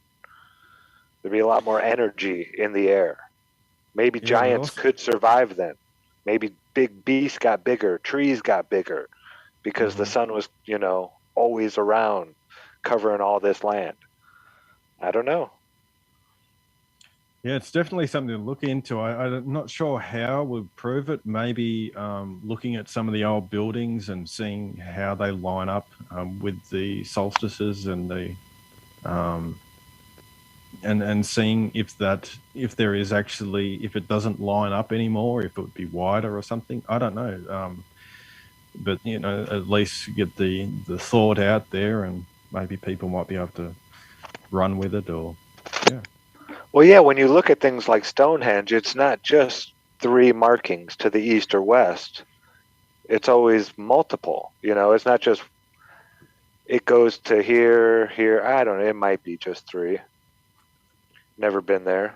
But you see a lot of these where they have, what is it, the 8-sided, right, Lucas? 4 going this way, 4 going that way. Yeah. When you break it into 8 different sections, you see a lot of occulted symbology tied in with that. A lot of the stuff they use will have those 8 different things. Yeah, that's right. They'll have like the 8-spoke wheel rather than the 12, although the 12 is there as well. But there's something to, it would be the same layout as a compass. I think there's something to the 8, as in how you would be able to position where the sun is. So it's maybe better for calculating where you are, as in, and the way it divides up even further, because instead of dividing things into 3, which is actually hard for your brain to do, to even fold a bit of paper into 3 and get it exactly right, but you can fold things or a piece of rope into 2 really easily. And so that's what I think the 8 is for, because you can go divide that into 16, into 32, and so on and so forth, and you can actually get some really good accuracy just by division into 2. Yeah, by using whole numbers, not and you can when you use nearly 10. see that as and you can nearly see that as well when you actually try to measure something. Even if you're out in the garden or wherever in your yard and you try and measure something, dividing it into 3 just by looking at it is actually quite difficult. But to divide it in half is a lot easier. The divided into 3, is a skill that the women learn, because to make the tiles fit perfectly onto the stupid shelves that we have in our linen closets. But ask any girl, it's a developed skill. It doesn't come naturally, but you have it, that it can be learned. But it doesn't come with you automatic, Lucas. But yeah, you can get things into thirds after you've folded thousands of towels. Yeah. Over the years. Yeah. I'm not saying it can't be done. I'm just saying it's not as easier. It's just easier. Yeah. So anyway, that's my little rant, and hopefully people enjoy that idea, and we can maybe progress it with it somehow. Yeah, I don't know. There's something about it when you said it, Lucas. I had that feeling. When you hear the truth, it's just like, whoa. And I don't know. I think there might be something to this. I like it a lot. I didn't know that about the moon. I didn't know the moon went outside of the tropics. But I have seen it way far north before, and I was like, whoa, that is like right above my head. What's going on here? But I never looked at it. I was so sick of the sun that I didn't even look into it. Sorry, Bob. Cammy, you should ask AJC about that because he was studying that very closely Right. a few years back. Yeah, he's got the ephemeris and doing things like that with it. So it'd be interesting. Actually, what you're saying makes me want to get an ephemeris, or I mean, there's a breach here. Look through. There's still something really weird about the moon, man. It's fabulous. What I want to do is like mix it with the altitude that I play with on it, and in the circles, and see on the eclipses and the phases what it does to it when I start putting that data into it too. It's fabulous, Lucas. I mean, anybody noticing new things and bringing it out so we can look into it. Again, I think people are scared to throw out possibilities because they may be wrong, but you'll never know unless you check out the possibilities, and that you're finding the documentation and the things on this, and this is well documented. Another area to look.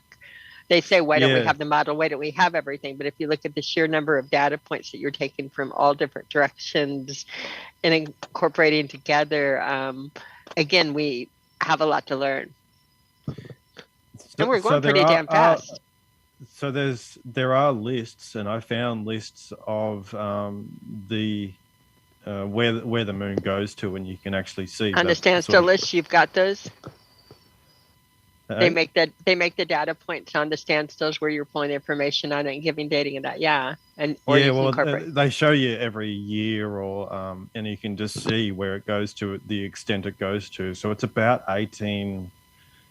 It's like 18 degrees and then 26 degrees or something like that for those changes. But yeah, I can give you guys the lists for that. Well, you know I was going to say that that information that you're like things like that you're private. The reason it rings true with me, you said it just a little bell went off with you, Zach. But the reason a little bell goes off with me is I've study the little spirograph things that I have to do. I add altitude into what I call the dance of the sun and the moon. But these differences in the things that you're talking about need to be there for our eclipse cycle and things to make sense. In other words, this is the extra information, the things that you need to do to be able to plot the eclipse when it's going to happen. And that is, you need that additional data set. And exactly.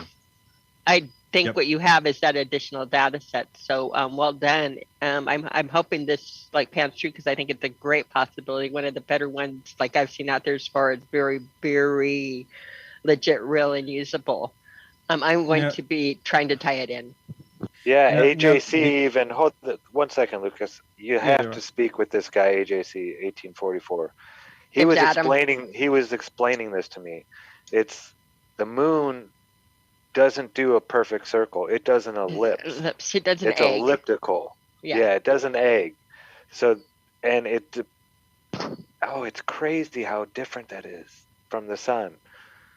But yeah, and this would explain it, because sometimes you're seeing it where the sun is, it all has to do with the sun, because you don't ever see the moon when it's real close to the sun. But when it gets further, wow, this is crazy. You guys are going to have to speak.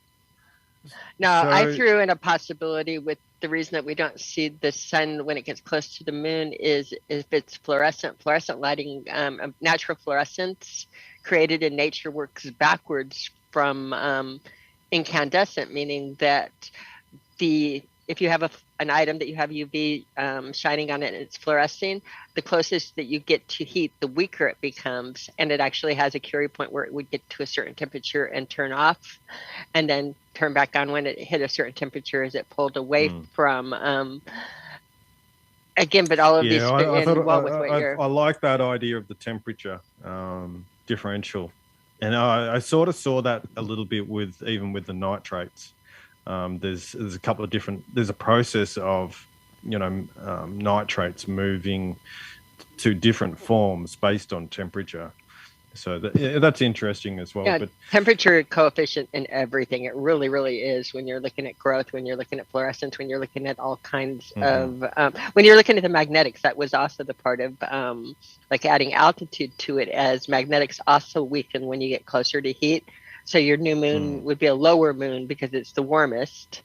and your full moon would be at its highest in the sky as far as altitude, because of the fact that it's on its track, it's furthest away from the sun, and it's the coldest, so therefore you're going to pump up, and that would make the phases will actually create themselves in perfect time naturally. I've done it hundreds of times now, by just taking where things are supposed to be in the circle and adding altitude in, making the sun a UV source, not a flashlight, but a UV flashlight, meaning that you don't get a spotlight on it, but you're sending out UV radiation that that's makes sense. exciting, making a chemical reaction. The chemical reaction is brightest while coldest, weakest when warmest. So, and that makes sense as a UV, absorption, because even Mercury has that sort of relationship to UV light as well. So there is definitely something going there on there. It is a chemical reaction, like you say, or I'd be more tending to almost like a flashlight or a salt lamp as the ions transfer, but it's still a luminescence. It's a chemical luminescence, as opposed to, in other words, it's reacting to the UV and creating its own light, which would perfectly, by the way, with the Book of Enoch and how it receives a portion and gives back 17% in that.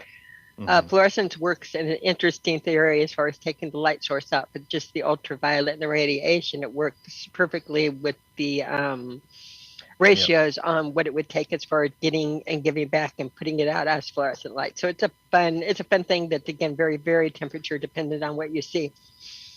So the other thing, just going back a little bit to those moon phases I was showing before, that 3-year cycle, what's interesting about it is if we use a 364-day calendar, I think those lunar cycles will sort of end up being on the same day or very close. It'll actually be a lot closer. Those phases that are in that cycle will be a lot closer to each other when you use the correct calendar. And I think that's why the 364 is a lot better at mapping that. And in a sense, I think it actually is like an intermediary between the sun and the moon, so it can be both calculated. And I think the reason why we use the 365 doesn't actually show us that cycle, the relationship between the sun and the moon. So do you know that spirographs, when they made spirographs, and you know how you have the two circles on the spirographs, when you buy the box, there's the two different size circles that you do the things in, two different size rings, and there that are master rings. There's two circles and the rings on a spirograph. Those, when it was developed and the different number of teeth on it, that had everything to do with one being able to map the solar and one being able to map the lunar, and how the teeth are that and where they mesh up. But it's, the history of spirographs are fascinating, and that's kind of like hidden history on it, but that was really then marking their ways of, like, the different gears that you have on the watches with the different size gears, that they'll mesh together and have a different number of pedals. And you'll take it down into watchmaking and spirographs and see how, again, we're trying to make them both work on the same, but they have a different number of gears on the wheel. And so we're going to run into all kinds of problems on it always, because that's why there's two wheels on a spirograph. Yeah, they knew that.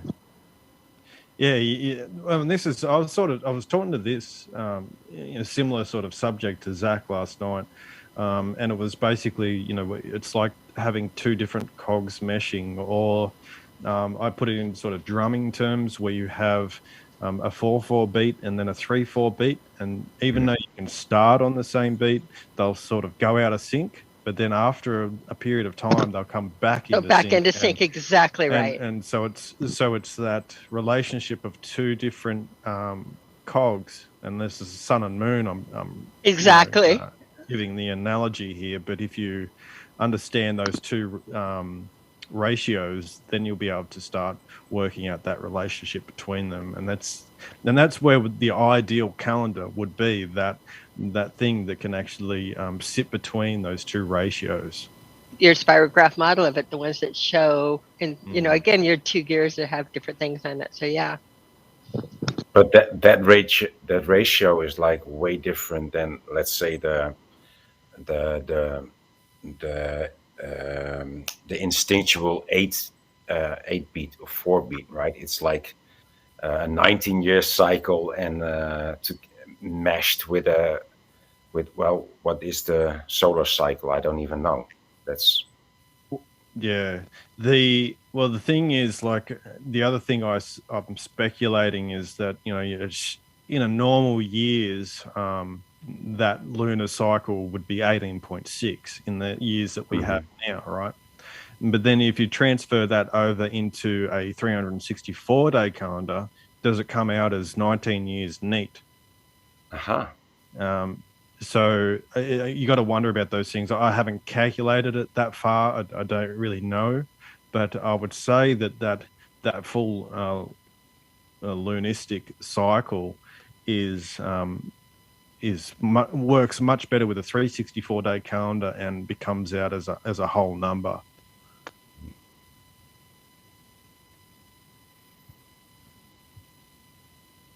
Anyway.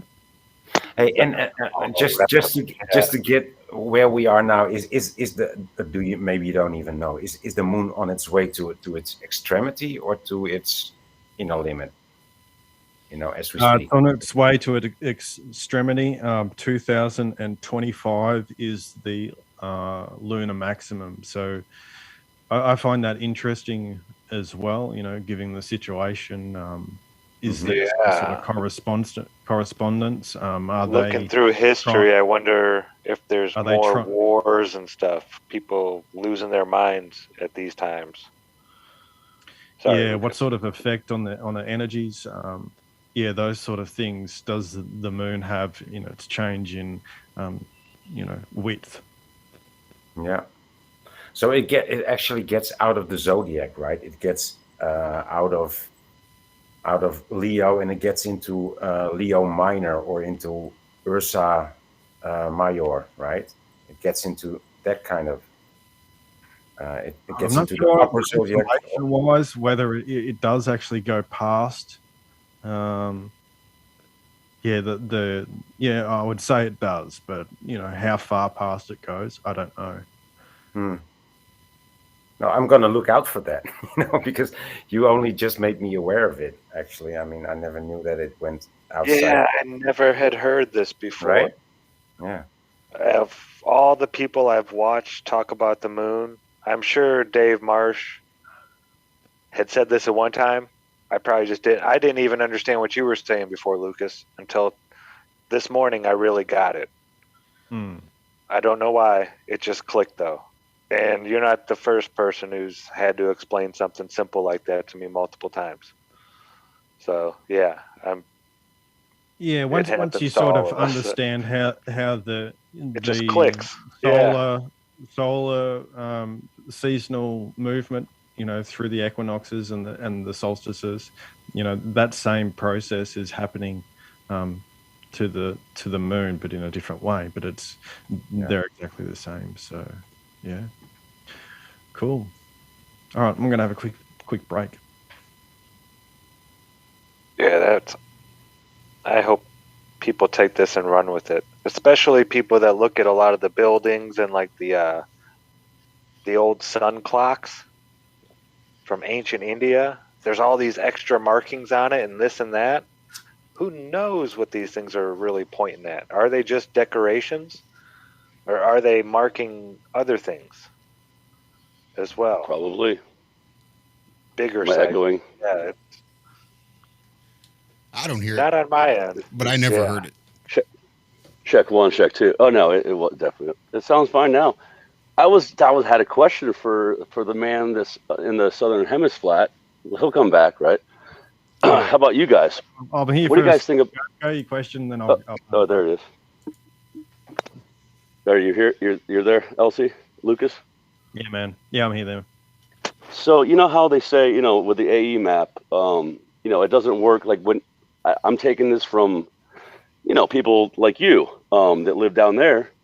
Do you see the sun rise and set according, like, see the way we see it? It comes in from a certain, a compass, I mean, whatever you want to call it, area, and then it rises, so-called rises, and then it sets, right? Yeah. What's that? The azimuth reading. Yeah, where? Yeah, like it comes in because if it was circling the way the AE map says, then Lucas would see it different, right? Do you see it that way, Lucas? Like on the moon and the sun? Have you ever researched that? Zach sort of asked me this question before. Where is it traversing and things like that? Like where it rises and sets, like what it should be doing seems like it should be doing it, but there is also that little bit of a funny thing where we're not sure if it's going past the Tropic of Capricorn through my summer. So Well, we'll have to ask him in a few months here. When it's so is that Scott Level playing on there? Who's talking and asking? The Scott Level realm, playing. Same thing. Yeah. Okay. If you ever want to go onto my channel, there's a video called I think Even the Rocks Cry Out that I do give it a model where in the southern where Lucas is, where it rises and sets as it should. It's just another word. The way I see it is how we draw it out in the Gleason's map. Could actually be screen share. Do I have screen sharing? You should. I should. Let's see if I can work the computer. Does Kenny have the power? Do I have the power? I have to find my folder and close some stuff. But basically, on the thing, I think that what they did on the Gleason's map is we took the southern hemisphere and we spread it around in a big circle and stretched it out somewhere. I don't necessarily think it needs to be stretched. I think there's a lot of places we don't travel and go that could just be areas that are off the map. Okay, and so if you looked at it that way and put it into that and actually looked at the magnetics, on the magnetics we show 3 poles. We keep on looking at the sky as an entirety, but and we do see the whole sky. I really need to bring up the folders. Do you guys want to get into this geekdom, or we don't have to? But he can go on the video and do it if you guys don't want to do the sky map. But I do understand your question. I have a possibility. Well, it's a very big question that people ask, and you see it all. You guys see it all the time, right? It's like, does it really? This is what made rise with the sun. Well, what's that? The whole southern hemisphere, sun rising to the southwest and setting or rising in the southeast and setting in the southwest. Yeah. I recreated it. I had to use Fresnel lenses and all kinds of stuff, so I really don't consider that recreating it. But yeah, this is what broke my brain, and I said, you know what? I don't care what you are. You are. Yeah, that's what I'm saying. I know. I'm the same way. I'm like, maybe we won't ever understand. But I'm just asking that question to the man that lives there. Like, I'm just saying, does it? Because he's seen this. They see the same thing except mirrored, right? Like for the moon, for example, the moon, LC. You see the moon. You see it like when we see the craters at a certain point. You see them mirrored. You know what I'm saying? You see you see it's a mirror of the moon because you're looking at the other angle. Mm-hmm. It's a 180-degree angle. 180. So like, yeah. And so it's like, he's watching right to left, and then he's watching. Everything's mirrored. It's very strange to think about. When because how many percentage of people live down there? It's only like a 10% of humans live south of the equator, right? Which is why they've pulled this trick on us, this whole globe trick. The globe trick is because of the fact that there's not that many people living down there. It's part of the trick, at least, It's spelled south of the equator, right? Which is why they've they pulled this trick on us, this whole globe trick. Nope, that's the globe me. trick Pay is no because mind of to the that fact weird, that strange. pay no mind to the man, at least, It's spelled. What did you south of the equator, right? Which is why they've. So I was trying to pull Odyssey in. That was my fault. Apparently there's a room on Odyssey that I just completely ignored for the last 6 months. So I was trying to be a little proactive. Odyssey. And guess what just starts playing all by its happy little self without any direction from me. Scott Level Realm, just right there. Sorry. Repeating himself like he But didn't you guys, know. you know what's funny though? I was going to tell you guys about. Speaking of the south of the equator, the whole toilets flushing in the wrong direction. They say that, and it's a lie, right? I learned that in college. But like that's what I was talking about, like with music in college. Like they used to play. This is a total tangent, obviously, but it was just funny because the guy, he's like, I used to be a sailor and I went down to the southern hemisphere, and that's not how it works. And he was like I forget, it was a science. Oh, it was a marine biology class. And I'm like, and this is 1996 or 5. And I'm like, they lied to us about that, huh? So what else have they been lying to us about? And that whole Coriolis and the whole spinning, that's little spells though, Anyway, sorry. Not to, I think I found it. I didn't even know we were on Odyssey. Hello, everybody there in chat. Welcome. It can be called Odyssey. There? What? Really? No, I'm showing 15 watching here on Odyssey. I was going to say, and there's no way there's that many. I think what you're looking at is the amount that's been tipped.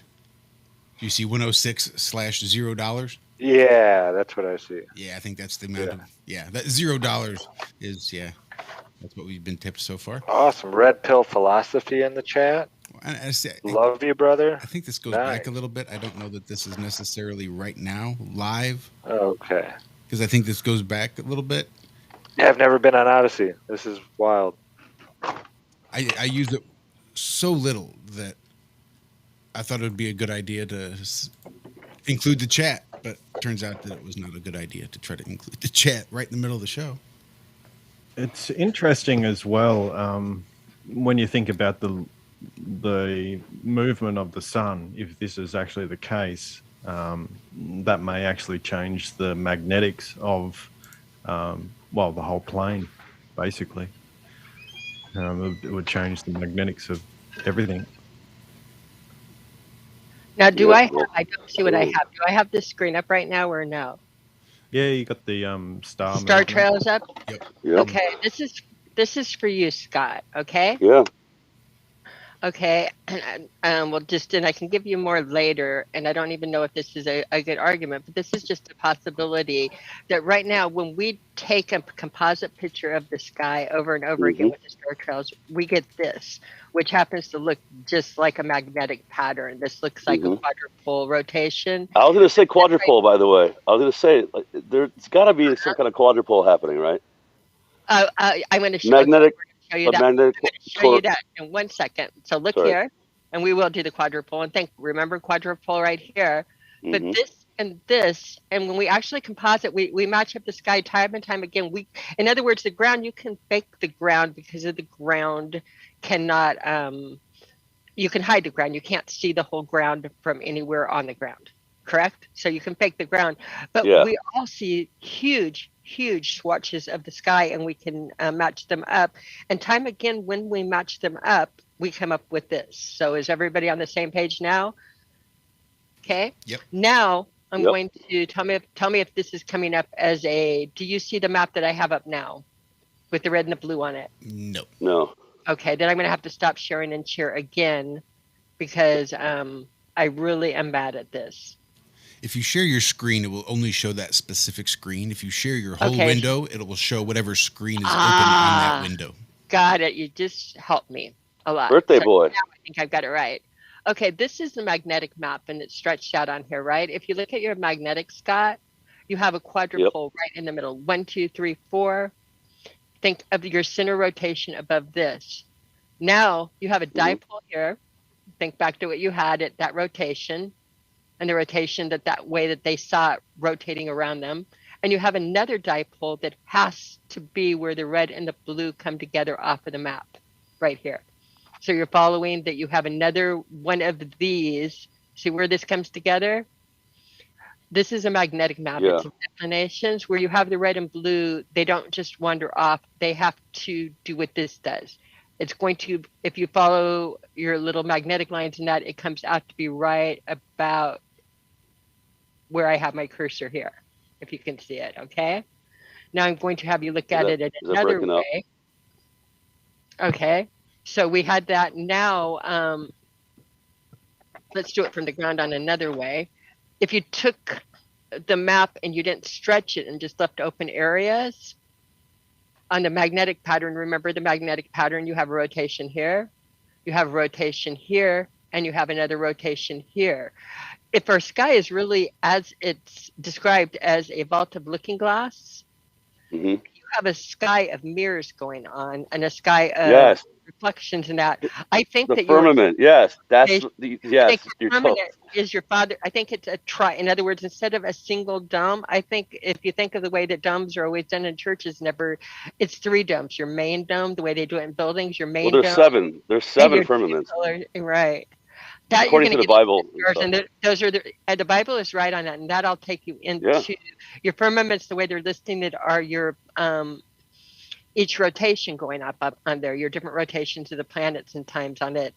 So each one is going to have its own field. But this pattern magnetically, if you put your stars over the top of this and laid it out like this, you would all of a sudden see the sun and moon. If you're seeing it as a reflection, you would see the sun come up on here. I've remodeled it on a mirroscope and using some mirrors and that, but you would have your center rotation here, another rotation here, and another rotation here, that your sky above you would look like they map the skies. One rotation on the map, your center rotation, your stars is your magnetics, your other rotation that's off of the map.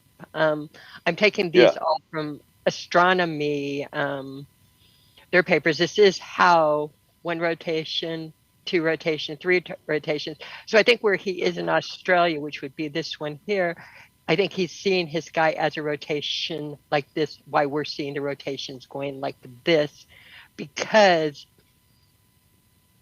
that's really what, I mean, we see the sky as an entirety. Here's another star trails, different shot of it, one off of the map, one on the map. This would be Australia. This would be our North Pole. This would be the Southern Pole off of it. I think that people really are seeing rotations exactly how they're explaining them to be. If you wanted to be, here, we'll just do it this way because I don't know where I've got it here, but if you wanted to be, pull one more over before coming over. Oops, hold on. I did not want to do that.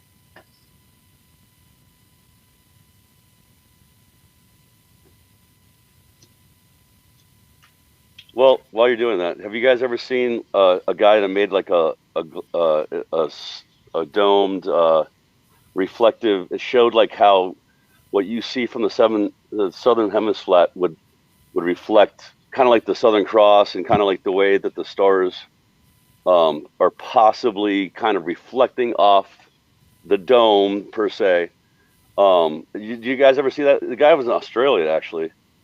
I don't know how I found out. Was it the Mason guy that was depicting that? The Mason that was showing how the sun worked and the stars? That one or something else? I couldn't hear you, Bob. What did you say? Was it who? Was it the Mason that was depicting how that was working? It was like on a TikTok feed or something, or maybe we're talking about different. An actual. No, this was like a while ago. And I got bad connection. No, this was like about a year or so ago. And I saw some guy made this thing where he was lighting it. He was kind of showing how it would look. When you were standing, looking south in the southern hemisphere, whatever you want to call it, and then how it would look that way because of the rotation. I don't know. It was an old video. I should have saved it, but it was interesting. It was an interesting thought, because we're just all trying to think here. I saw that supposedly Freemason doing that. Oh, was that what that was? I don't know. No. I don't think it was. It might have been. But Yeah, I thought that was some kind of little diagram. Yeah, I thought it was too, and so did Cammy actually, Lucas. But I was just wondering if that's what he was talking about. But apparently No, not. I don't know. I don't know what you guys. It was Yeah, just like a little. It wasn't. was It was a. I'd say It was a physical. It was a physical thing. It was kind of trying to prove like the AE map, you know, the rotation. So I don't think it was. I don't think it wasn't that big. But anyway, sorry. Go ahead, Cam. What I was going to put up, and I'll take it off of the screen. Then is what I have up right now. Is just a. I thought it was fascinating. This is just your Masonic take on it.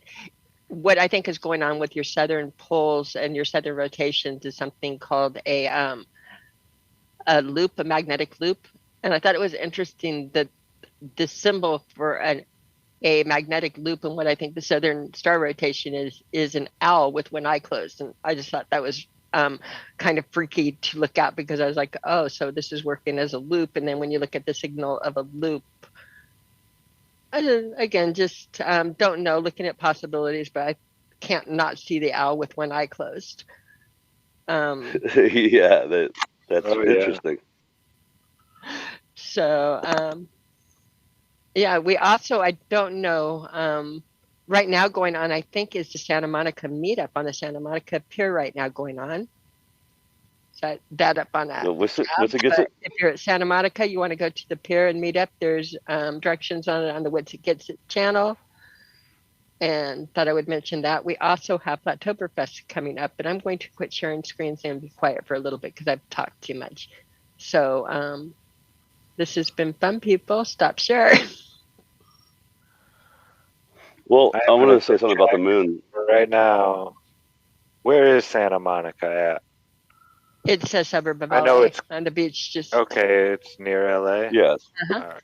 North. Yeah, a little bit north. Let's see how many people are there. Not much south of LA. Thank you, Scott, for Tijuana. asking me a geek question, by the way, or a nerd question. I hope I didn't bore everybody to death. Well, yeah, I mean that.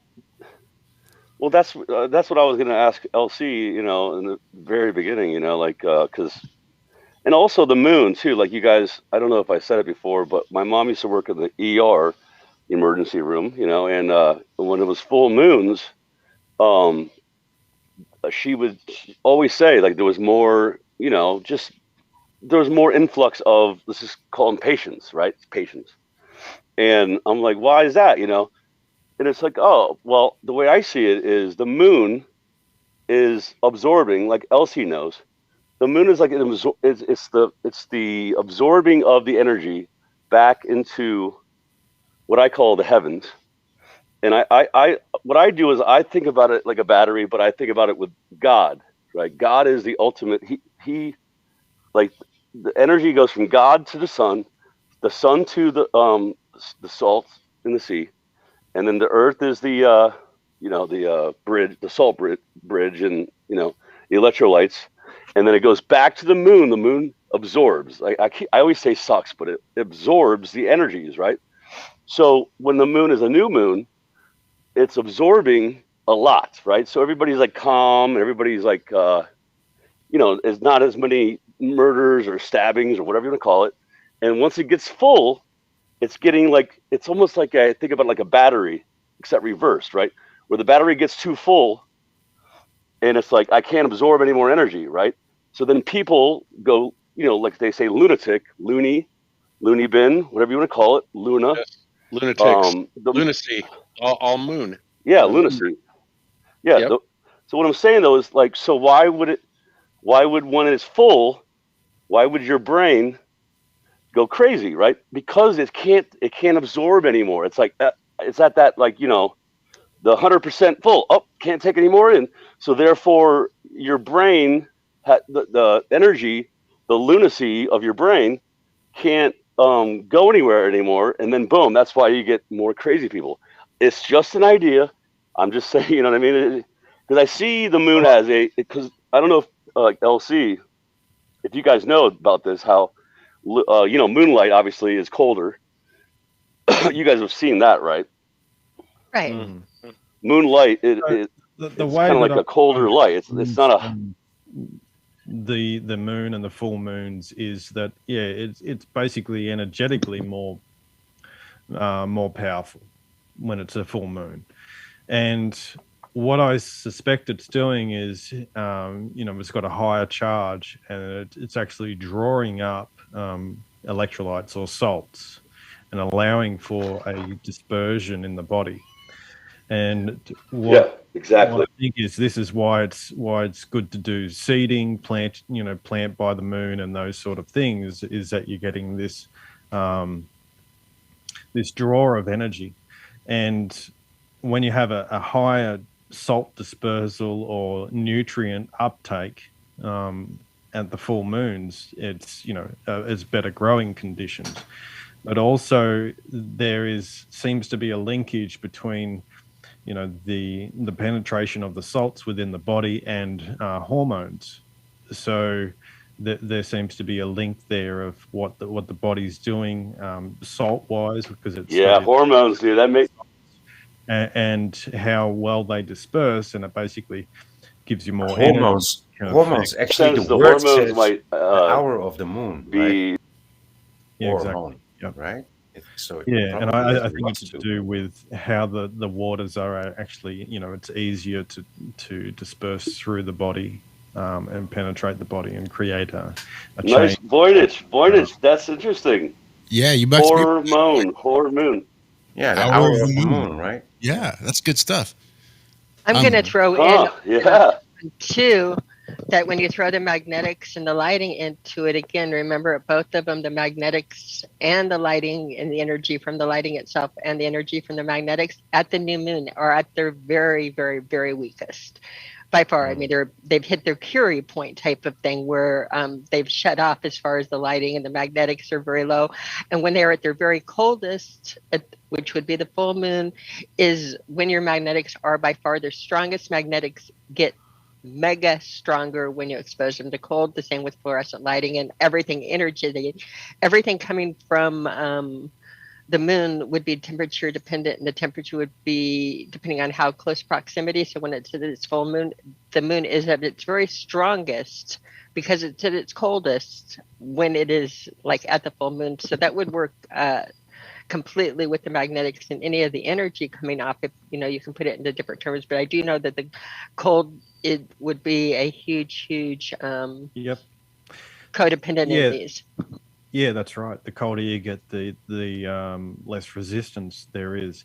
The more in alignment that I pointed out, and we've done a little conversation on it, was called electroculture, which is basically farming with electricity. And this is where people have set up wires over the top of it, and then had a wires going in the ground below the crops as well, and they'll actually able to not only add a polarity to those top wires and bottom wires, so the top wires could be positive and the bottom wires negative, but also use a harmonic frequency running through those wires, maybe not just 50 hertz or 60 hertz or whatever it is, but they were able to increase growth by having a polarity between the top wires and the bottom wires. So that's the other thing when you have the moon, and say energetically, it's increasing the magnetics or energetics. Well, then you're going to get that increase in growth, just like we would see with that electroculture. The other thing is dealing with the other thing is when you're dealing with, say, a mercury light bulb or something in that UV range, you're actually going to get an increase in growth as well. And so that sort of points to that fluorescence idea that Cammie's talking about, and in the UV range. And if you look at the sun and the moon as a polarity, which I usually do, you'll see that the moon is more on the spectrum of UV, while the sun is in the infrared sort of spectrum. Would you say that's polar opposites, right? Polar opposites. You know how they say that, right? Mm-hmm. You know what I'm saying? Yeah. And they're always. And by the way, like you were talking about the analemma of the moon. I never heard that it goes like we hear the solar minimum, solar maximum. That we hear that, but I never heard the like you were talking about like a lunar minimum and lunar maximum. That's interesting. Yeah, there you go. Like this is just analemmas. Idea I'm talking about. So just They're since so analemma, I was interesting. actually going to bring So that up interesting. before. This is just a quick one on the connection between maybe the stars and the sun. This is just another theory, so it's just sitting there to be debunked, or it's just an idea. But looking at this analemma, and you're seeing the zodiac on this sine wave, which is a sine wave is basically a circle anyway, just flipped out. But looking at it as in a relationship between the stars and the sun, and the stars actually, the sun actually dictates where the sun is, where the stars are in their rotation. You would say, well, when we photo the sun through 12 o'clock every day through the whole of the year, you get this analemma pattern, and I've done it here with a rubber band. That's the infinity sign. They have. Yep. Yeah, that's the infinity sign they use all over the place. They love eights. They love the infinity sign. They show this off everywhere. There's a reason for it. You know what I mean? There's a reason why they do that. So the thing was, when you're looking at an infinity sign flat, like we would see it, you would say, well, the star rotation would actually look like it's going to go backwards halfway through the year, because if it was in that flat trajectory. But to get different angles of change throughout the year, would be meshing up the star's rotation and the sun's position. Or you can actually see that each angle could be different along this whole path here, and we would just be seeing it as a figure eight from the ground, but it's actually moving slightly up and down, changing the angles all throughout the year. So it's just a concept that that's what people do. They take video or a still picture every few days, whatever, and it shows it. But the moon does a similar thing, but I don't think it does, because the moon does it in a 1 month, right? 28 days, roughly, right? 28 days, right? Yeah, it does a similar analemma pattern actually, but just time frame. It's like a transmission. Like I said, it's like a transmission. Like how your car's transmission works. It runs through the gears, right? That's how the moon works, and that's how the sun works. And even even Cammie said, Enoch, the book of Enoch, talks about this with the way the sun and the stars and the moon work. And they travel 6 different cycles or something like that. Yeah, gates. Yeah, they call it Enoch's gates, right? And yeah, but that's the question, is like, when does it change? You know what I mean? At what point? This is always my question.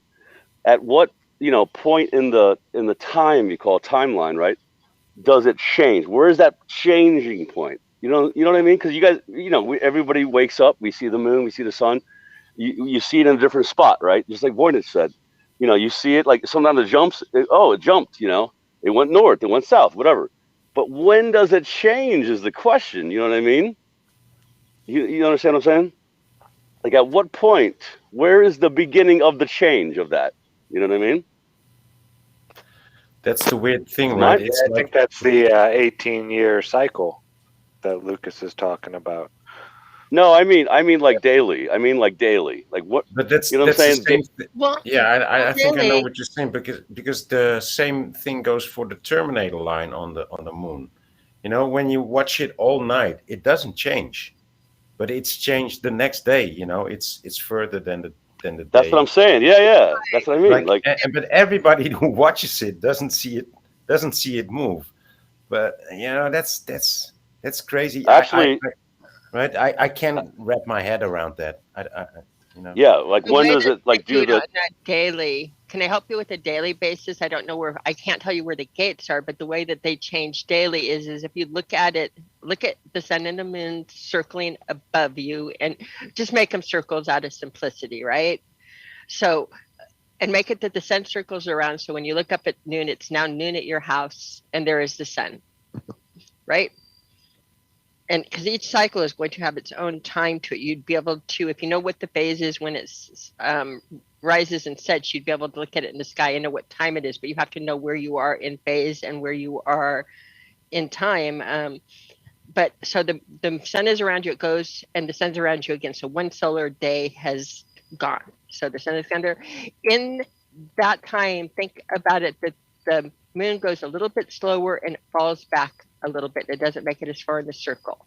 It falls back enough that 7 days later you're going to be that it's a quarter of a way falling back in the circle.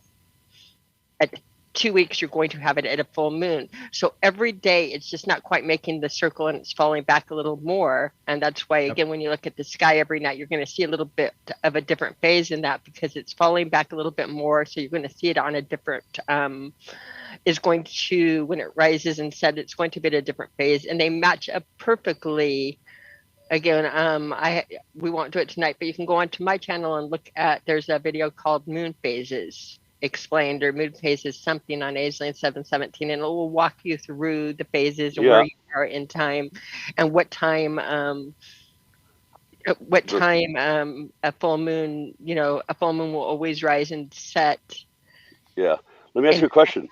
A full moon will always be at meridian at midnight because it's a full moon and that's your midnight. Oh, okay. Oh, yeah, I got you.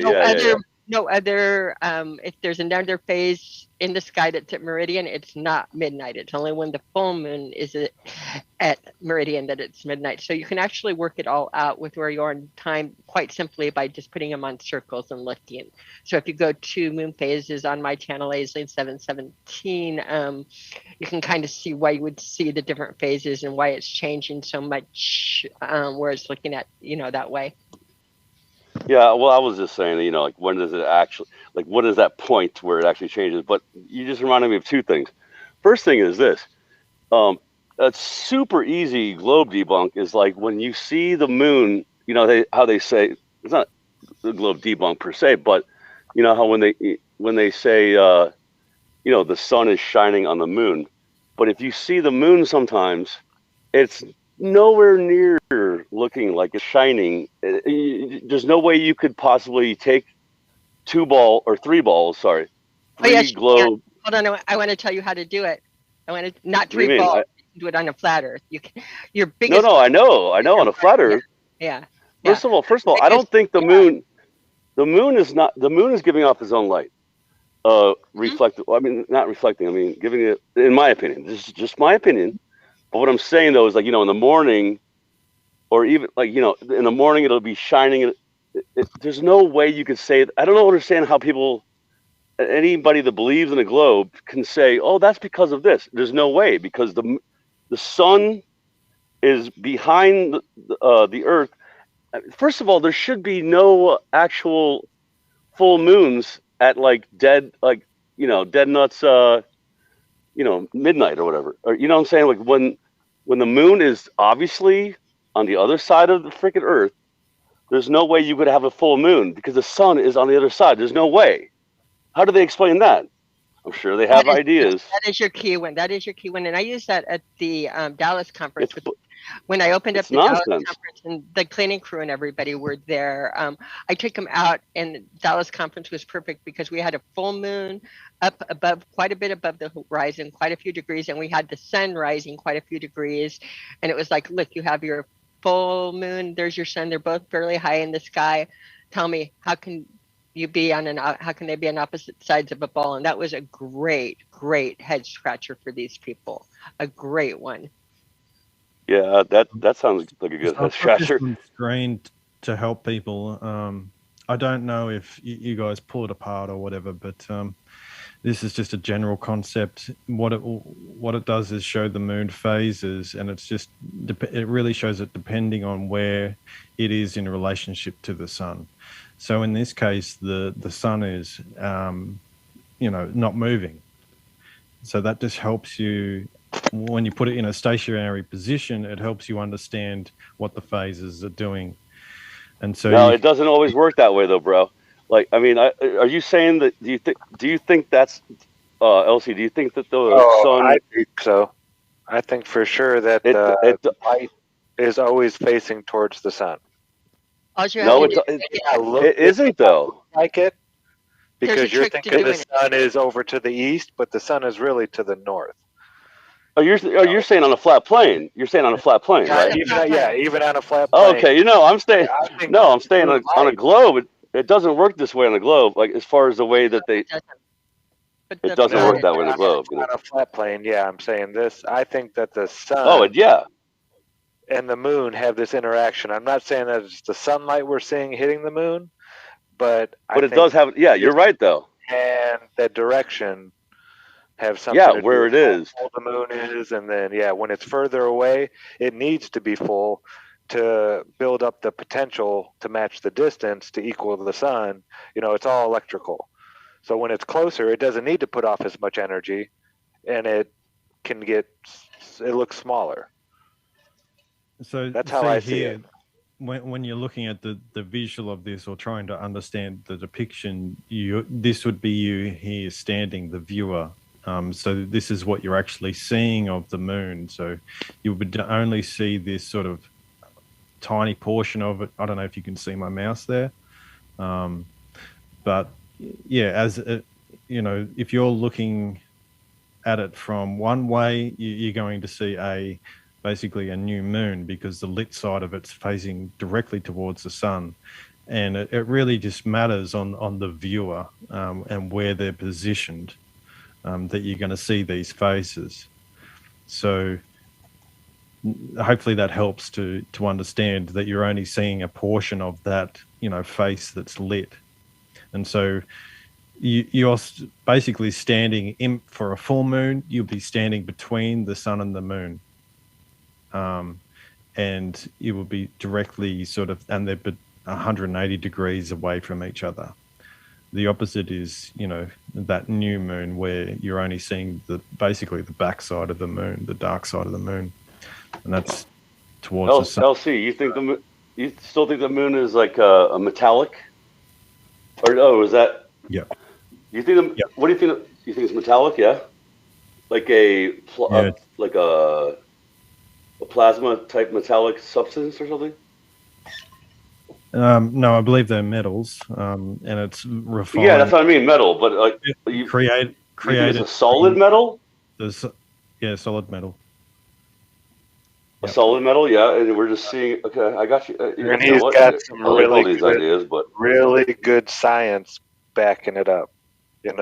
When it comes to when you get these things so cold, they become super conductive, and all this magnetic field that's going on.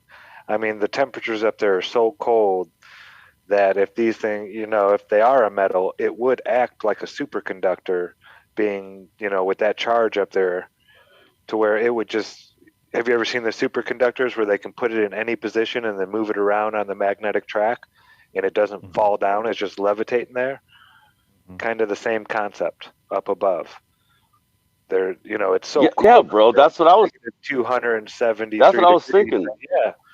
Yeah. Because you have to have that little.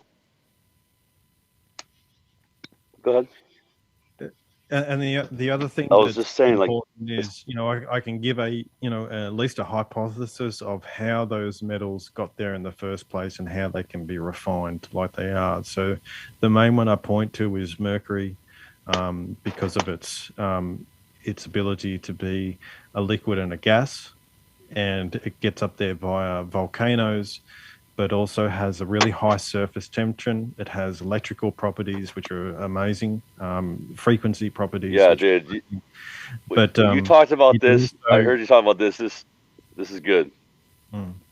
So mercury can actually, you can grow with nitrates, you can grow silver. So there's a growth mechanism, there's an electrolysis mechanism for refinement, and we know how they can possibly get up into the atmosphere to do the things that I'm saying. So you pretty much can't create these plasmas and all these different things if you look at any sort of scientist recreating even light globes or vacuum tubes or anything like that. They always have to have a metal component to them to actually create these plasmas or something like that. The only one that would be maybe a little bit different is the solar luminescence or whatever it's called, that star in the jar type thing. But again, that's using a lot of electricity and magnets and things to actually condense and putting it on the outside. So, I think that's maybe a part of it, and I don't discredit all these different things, but metals seem like the basic it's frequencies too, element that you need to create the effects that we have. So let me ask you guys a question. If I can I ask you a question? Really? I believe that was. Yeah, Cammy reminded me when you said when the sun or moon are above you, right? Let me ask you if anyone's a nerd here, like mathematical. I am. Yeah, trigonometry. I do. Okay, that's trig. But let me ask you guys a question. So at the what do you call it, the Georgia Guidestones, right, where the sun, there's a hole where when the sun is at noon in a certain, it's not every day, it's in a certain I think certain month or whatever, or it's during the whatever it is. But anyway, what I'm saying though is okay. So I think the equinoxes are marked out. Saturday. Yeah. You're gonna have it marked. Yeah. So or is it equinox or sol? It doesn't matter. My point is though, if you can get that angle right, so like that's 90 degrees above. According to an angle, you're making a triangle, right? So to measure, I'm just saying to measure the distance of, let's say, the sun, right? And if you get two angles, and you get one distance, am I right? Am I wrong? Or if you can get, so you have a triangle. Okay, I'm going to tell you why I think you're wrong. Well, hold on, I haven't explained it yet. You can tell me I'm wrong. But no, it's a fundamental way. If you have with the trigonometry, I've heard the question a number of times, but keep going. I'm sorry. No, go ahead. You tell me. You tell me if I'm wrong. Okay. I mean, you tell me what I'm going to say. Well, I'm not going to tell you what we're going to say, but the first thing I get with the trigonometry on doing it is that they're not taking the point of view into it, and we're not touching the object. So we're not touching the sun. We're not touching the moon. Okay. And it's an angle that we're looking at it. Now you're taking it into an orthoscopic view that if something is further away, it's going to lower in the horizon. So it's not a true angle. In other words, you're looking at, and then if you introduce, okay, hold on. Go ahead. So I haven't heard anybody say. I've never heard anybody say this. So what I'm saying is, okay, let's say let me just say what my idea is, and then anybody can just break it apart. So if you're directly below, according to a 90-degree angle on this flat plane that we live on, level plane, and you see the sun, right? Boom. Doesn't matter, that distance doesn't matter, right? But then I'm here, let's say, anywhere, whatever, at a like 100 miles, 200, 1,000 miles even, right? And you get that's a 45 angle. Then I get an angle from the sun to my viewing point.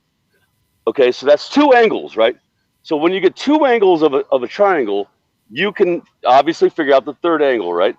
And then if you have one, my question is, you have one distance, I'm pretty sure you can triangulate, but maybe I'm wrong. See, that's what I'm saying.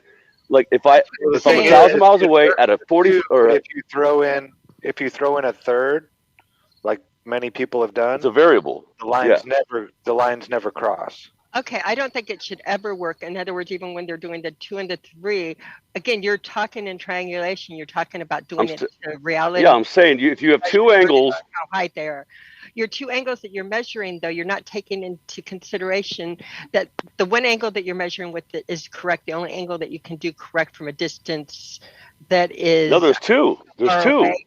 No, there's two angles. There's two angles. Oh, I know, but I'm going to explain why one angle is legitimate and one's not. Okay, I think that your one angle is legitimate. You're 90 degrees above you if you have what you would call a Lahaina noon. Yeah, you're right. Yeah. Where it's directly above you and you have no distortion. But as soon as you start pushing it away from you, it's dropping. It is dropping. And, we've measured and we know the rate of the drop and we map and things around it. But it is dropping until you know exactly the distance and that you don't know. We don't know where it is to know exactly how far it's dropped. In other words, your angle, you're not pointing right to it. You're pointing. Think about think about the sextant.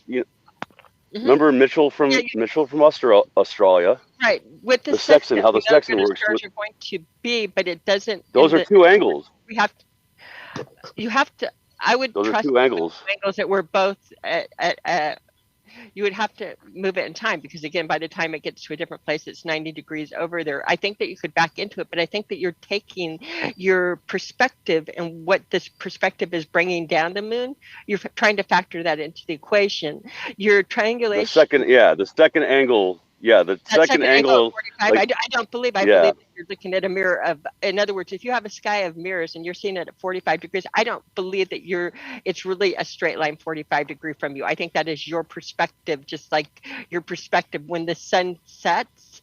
I don't believe that the sun is really going underneath us. That is our perspective that going out of view. So it's not really. Do you understand that it's not really level below us? By your trigonometry, you have to say that where you're seeing it is that like when the sun goes down, that it's really sideways from you and straight across. And I don't believe the sun ever is, but that from your let's say it's 20 I know that degrees on the horizon. It goes away, not down. Okay, well then why not take one that's at 90 degrees and at 20 degrees on the horizon? And you already know that the 20-degree horizon one is not you're just not thinking it through, that when you even do 40 degrees or 60 degrees, that you're not putting your point of view, your what your eyes are doing, you're not factoring that into your trigonometry. The other trigonometry that we do that is valid, we are touching and we know where these items are. You're doing this in a sky of mirrors that with a distance that again we don't know the distance of. You don't know what you're losing as far as angular resolution down. I think we need more information before doing this, and I think that your trigonometry is going to bite you in your ass every time on this because you're dealing with a light in the sky that you're saying, well, I see it at this angle and you see it at that, but you're not saying that. Cammy, you're talking to Scott Level Realm. I'm literally Scott Level Realm. You're talking to me like I'm some kind of globetard. Seriously, I feel like I'm being like talked down to by a flat earther. I'm like, dude, I'm a flat earther too, bro. It's not a talk down to you. I know what you mean. Yeah, no, I'm trying. I know what you mean, but like. Yeah, no, I don't mean. I know what you mean. It's just funny. Frustrating it in my mind when I get the question a lot on the. Sorry, I got in trouble. The teacher, my science teacher got. My science teacher got mad at me. I was just asking if you could find the distance with one distance. I don't think. And the angles. No. You know what I'm saying? That's all. There's going to take some more work into it. I think we have to do it at. I think we would have to again do several of the, which again it's plotted. Well, first of all, you can't get into it, but not from your visual where you see it. You have to put some more into it. You have to put in your point of view. Let me ask you a question. We know what's funny, guys. Whitsitt was he was at Venice Beach, remember? And I have a friend that lives there, and I was going to tell him to go down there and win that $200, like, just jokingly, because I was going to tell him like the answer is like 93 million miles away, 250,000 miles away. You know, the moon and all the questions. I was like, dude, that was such a good idea, but my friend was like, no, because he's not even a flat earther, dude. My friend's like, he's one of those like people that want to argue. He's smart, but he wants to argue with you, But I was like, dude, that would be so funny. Because remember, like somebody did that one time, or two people did that. But But we can all really understand. And by the way, speaking of the sun, and your husband Bob, everyone knows Bob, but like he's totally right about that whole, like, when you see the sun setting, you should see the sun setting at a perpendicular 90, everywhere perfectly across the whole plane, or sorry, globe that they say, dude. I mean, it's obviously not doing that. So, like, that to me is one of the biggest globe debunks. You know what I mean? There's no, like, how do you explain that if you're a glober? I'm just asking. How do you explain how the sun does not shine across the whole horizon? You just make up a just so story and see if the bullshit flies. Well, or just don't even pay attention. But I'm just saying, though, that's a good one. That's a really good one. The sextants were good. Mitchell from Australia, that sextant thing was pretty good, and obviously, the Black Swan. Yep. Which, by the way, guys. By the way, I'm actually real friends with Dave Wide Awake, and he's like, so they believe in that double sun thing. Now, I believe, like you guys say, spiritual sun. Obviously there's, just like we talked about the firmament, it's shining through something, and obviously it's shining through atmosphere, right? So, I mean, I saw a crazy second. There's second something sun. there. There's something there that is absolutely there, and the way that we can tell that there's something that's absolutely there is that it is polarized. A reflection doesn't just polarize like that. So, and well, I know Dave went literally crazy on us.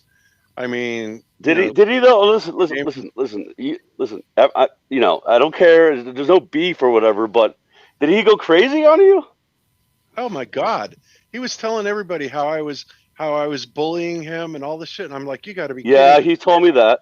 It's like, I didn't bully anybody. I'm simply saying, why are you taking this point of view when we're asking a simple question here? Look, we can see the evidence. It's there. And we can take a Polaroid filter and phase it right out of existence. How do you explain that? Right? And I saw all of it, An answer, he says, well, Bob's just bullying me. And now, because of me, he had to break up with his best friend, Taboo Conspiracy. It's like, oh my God. Talk about making an issue. Oh, yeah. Issue. I mean, I have nothing to do. I didn't even know they were friends, honestly, nor did I care. But they went I'm being blamed for their friendship going down the tubes. It's like, give me a freaking break and stick to the issue. Did he say that? Of course he said that. He said every bit of that. It's in writing. Okay. All right. Well, no. Okay. I know. And he was telling me, listen, I'm not talking about. And I don't care about. He did say, okay. He said, Dave, okay, if you're going to take this position, then we're done here. I mean, because he said, you're not addressing what the issue is here. What you're doing is you're trying to blame Bob for everything that has ever happened to you in your life. It has nothing to do with this black sun. And that's the problem that we had with Dave. Yeah, he's been going through some health problems and some life, whatever. He's a very emotional person. My point is, though, and nor should I be accused the way that I was because of it. I don't know how you were. Well, yeah, he kind of. I get it. My point is, though, is that I can read his post right around there. It's still up. It's all in there. He hasn't taken it down. Yeah, well, I don't know. He said you took it down. I don't know. It doesn't matter. My point, though, is about the double sun. I've seen some even more glaring videos, more than what's his name? Chris Matre? What's the guy's name? You guys did. He was here at our house when he recorded that.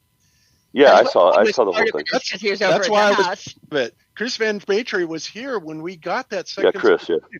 And then beyond that, Crow 777 also caught that second. Yeah, I know. Yeah. And then beyond that, we had but my point, Astro. We had an Astro guy from SLU Are you familiar with SLU.com, the No. online observatory? That guy said point blank, we have a secondary. Oops, you guys hear me? Yeah. Yeah. I remember that guy actually. The he it said was point like a blank. tiny little clip, and he just like, oh yeah, we got a second son. Let's move on. Yeah, and NASA likes to doesn't hide mention it. Yeah, Yeah. NASA doesn't like to hide it. Yeah, but I mean, Dave went nuts over that. And But said, what my question though is about it though, really, is it's not really. There's not two suns. It's a what's called primary. Like, I'll just call it a primary sun. The primary sun That's exactly is shining. right. I agree with that. You know what I mean? And then you're seeing at a different angle depending on your angle of, and it's obviously an anomaly. It's an anomaly. Yeah. It's not. You know what I mean? At a certain angle, in a certain atmospheric conditions, and whatever, blah blah blah. But it looks like there's two, but it's just one from God. And in my opinion, there's one sun from God, and then you see it like it looks like two because. It is the source. And if you look at things maybe being projected. Yeah, source, yeah. Enoch talks about how the sun is going through these gateways, or the light for the sun. Well, and it also can be changing and getting its polarity, characteristics is happening. But nevertheless, you do not get a polarized image from a reflection. It just doesn't happen. And that is the really weird thing about this second sun anomaly. It's like that. Yeah, that was the global. Yeah. They called out Wolfie 6020. They went into emergency overdrive on that because they didn't want that coming out. Yeah, that was weird. Yeah, that was weird. Absolutely said it's there, and the reason we call it because that physically it's in a different place, but I believe it's the same sun, just like you guys do. Visually in a different place. Visually it's in a different place. Visually. But not physically. Infrared. Physically, it's why you're using a hydrogen alpha to actually view it. So exactly. That's And right. this- You're not going to see it with in your normal eyes. And this is, getting back to this idea of polarity between the moon and the sun, which was, one's UV and one's infrared. So they're opposite ends of the spectrum in that spectrum. sense. Yep. So the other thing is polarized filters for people that aren't familiar with polarized filters. Magnetic fields polarize light. What polarized means in lighting is it means making it in a unidirection. It's called the purest light. You use it. Well, you know how polarized sunglasses work, right? They have little lines through them. So with those, and when I glasses, I do is I always wear polarized sunglasses. Good. And if you take your polarized sunglasses and you turn your head sideways on your screen, you watch your screen disappear because your screen is polarized. No, yeah. Exactly. So yes, Cammy. And that's like taking the blinds and crossing them. It will disappear. Okay, so this is perfect. You understand that. So what they do is they put little lines. They came up to mimic that because that happens with magnetic fields. It's called the Faraday effect. Yep. So the Faraday effect, exactly. those little lines, that purified light that you're doing with your sunglasses is created by a magnetic field also, right? So you can either have a filter. Yeah, I take the sunglasses. I'm like, are these really polarized? I'm like, okay, let me take my sunglasses, my really good polarized, and I take them and I twist it just to that certain point. And if I can't see through it, which does not, there's different levels. I know you know this, but of polarization. Some of the polarization is not perfect, but when you start seeing it go black, boom. That means they're polarized, right? That's how I test glasses. Like I don't believe what they tell me, So with those little lines, what's happening is if you picture, there are little lines across it. So if you picture your blinds in your kitchen or your dining room or whatever, your horizontal blinds, picture closing them halfway, so half the light gets in. Now picture a second set of blinds and put it sideways on it, and you'll see that it'll cross each other out, right? But you have to cross each other out perfectly. Now, what happened when we were looking through? So this is very, very important.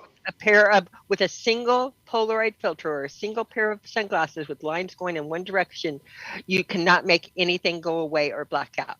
Correct, right? You can't, no matter how many times you spin your one pair of sunglasses, the light's not going to go extinct. Only when you cross them, correct? So there's no angle that you can put your sunglasses on that things go black if you're not looking at another polarized. If you're not looking at your computer. Yes. Correct. You can't look at a light and turn your sunglasses and make Yeah. it go out. So we're clear. No, on you can't. Right? Unless there's two polarizations happening. So what happened with the second sun that was so what got me on the second sun is that we made it go out with only one Polaroid filter.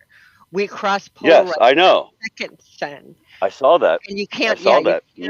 Yeah, that's impossible unless it is creating its own polarized field itself as a physical object, creating a field up there. So maybe the firmament is polarized somehow, right? But what happened? Well, I was at the. If you remember, Zach did it. Zach did that.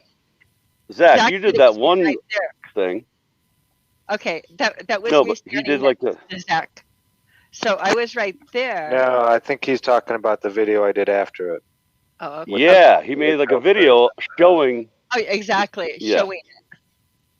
Well, what I'm asking though is like so then maybe like where the sun is coming through. Let me finish the thought on that though.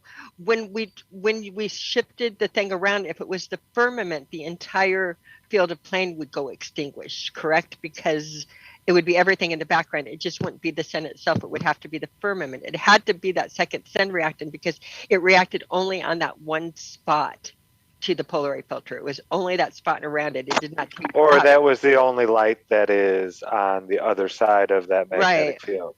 Right. Yeah. But it did not, it would have blacked out the whole thing equally, or that it wouldn't, the firmament, if it was the firmament, no matter where we would point it in the sky, we would get that. It only happened on that light.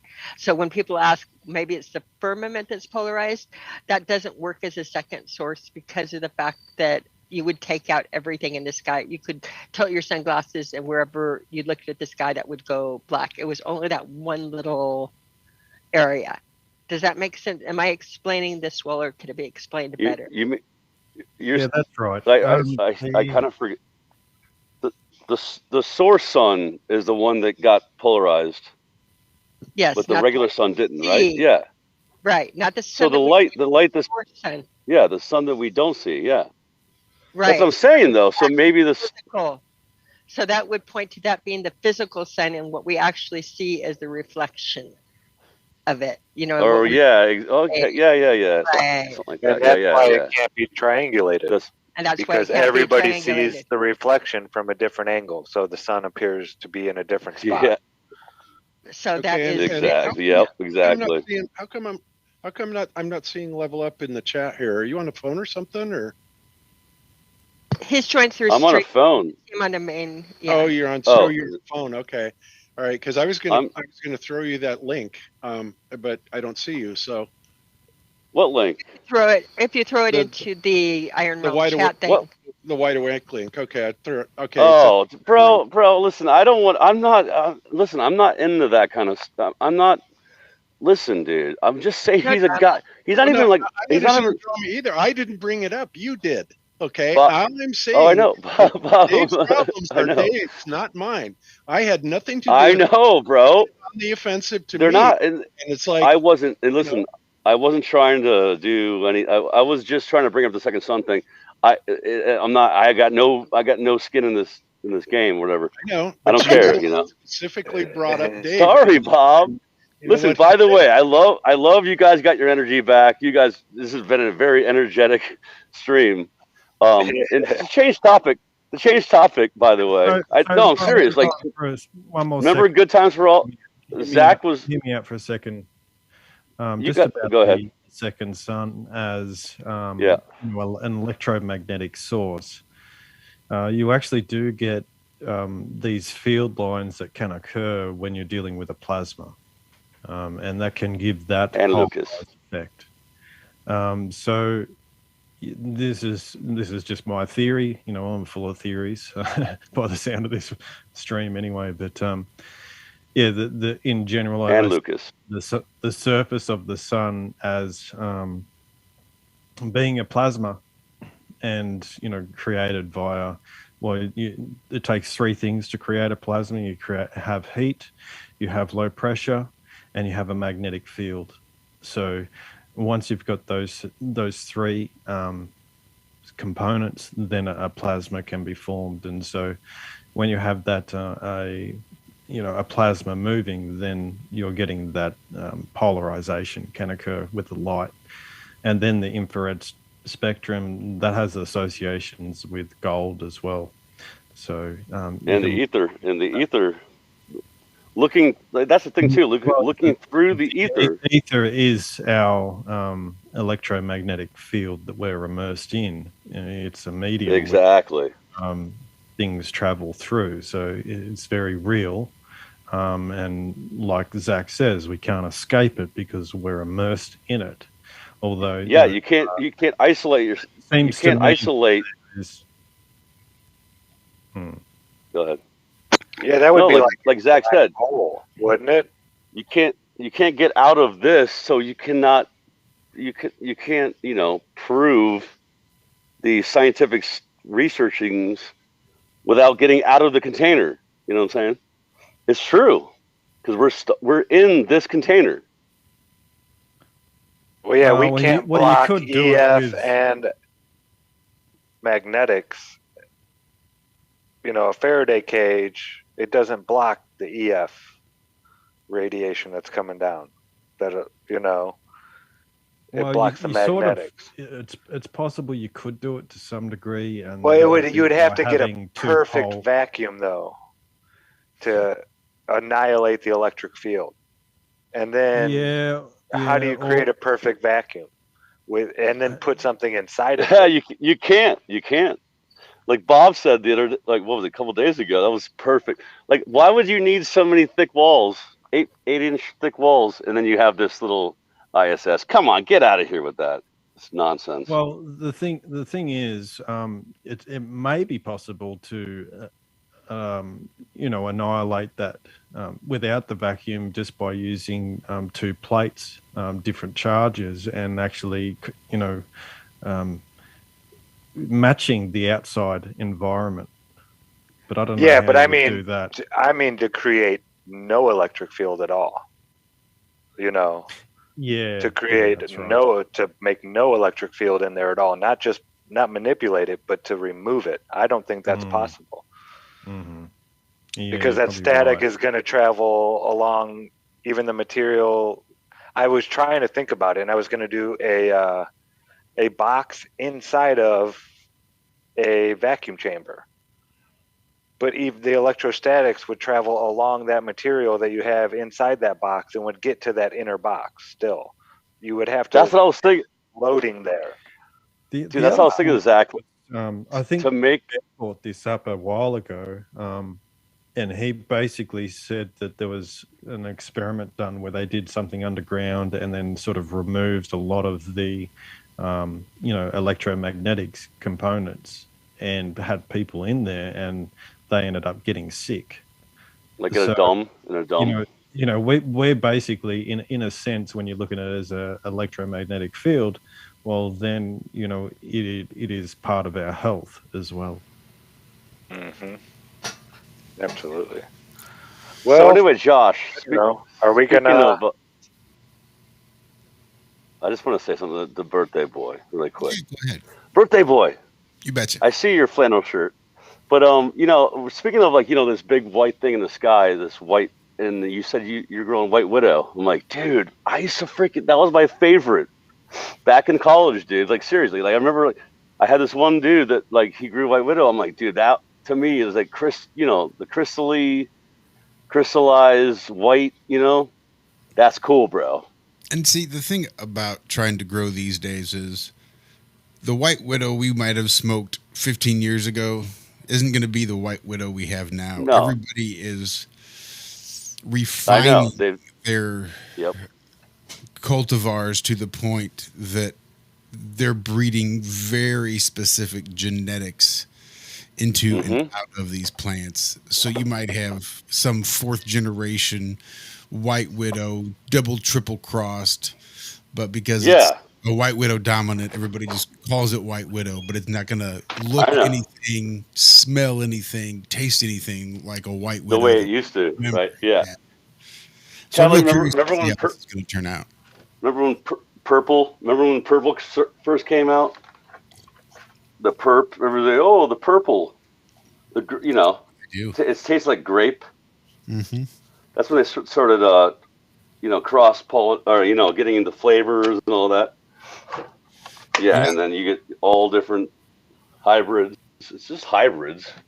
I've considered trying my hand at some Granddaddy Perp or something nice and Yeah. Oh yeah, yeah. Classic GDP. Yeah. Yeah. Yeah, girls are doing Yeah, well. I always like that. I just purchased the Awesome. inline fan so that I can start pushing some of that hot air out that's going to accumulate. Yeah. Once I close the door so that I can switch them over to 12 and 12.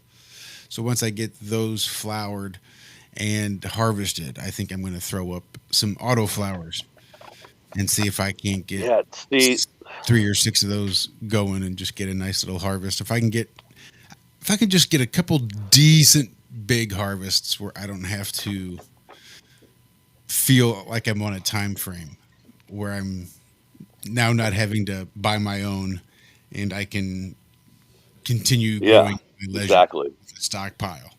That's what I was thinking about. Like, if you think about it, right? Because, like I used to grow too, like they're like your babies, right? Like literally, like when someone stole 2 plants from me, they were about to be harvested. They stole them from me because they're whatever. I was a dum-dum. I let them see them, and they came to my house, and they went in my backyard. I was going to pull them in because we were right at the point where I was pulling them in to, flower, because it was in Florida, and I was just putting them in flower, right? And I was like, I'll leave them out that night. Boom, somebody came over and stole them. And I'm like, they stole 2 of my babies, like literally like my children, right? And if you think about it, you put all this energy into them, right? Just like plants, anything, tomatoes, like LC or anything like that, And it's not, the time and the labor is not. It's priceless if you think about it. You know what I mean? Like what you're yielding is like, oh, this is like what, $3 in the store? No, it's like $1,000 at least. You know what I'm saying? That's what I love about growing and stuff. It's like, dude, it's like your energy goes into what you're growing in the learning process and all that stuff. You know what I mean?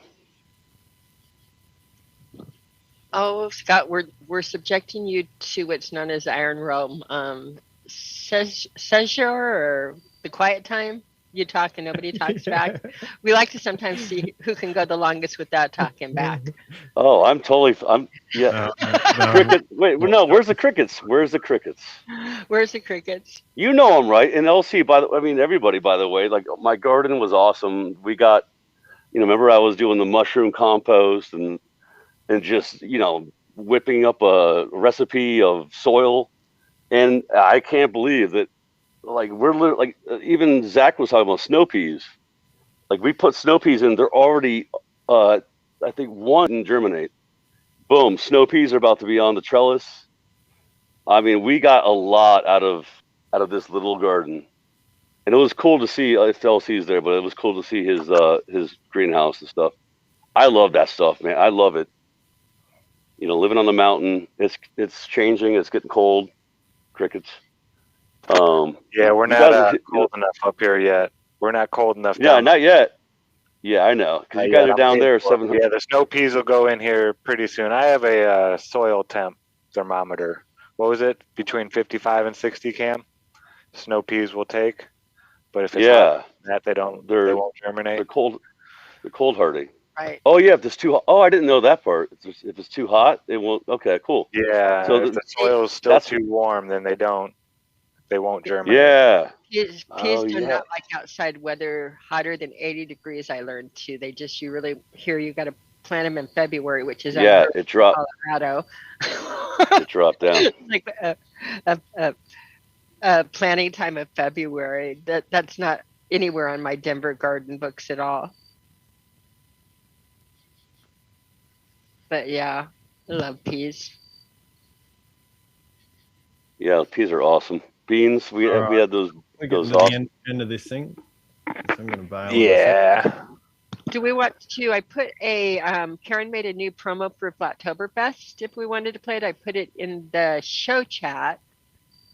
I suppose I could pick it up too if I needed to or that. But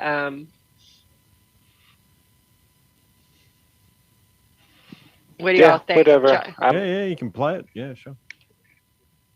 Did you guys want me to do it, or did somebody else want to pick it up from the chat? Have at it. Have at it. Okay, I will try. Go away, camera. Really quick, Josh, though.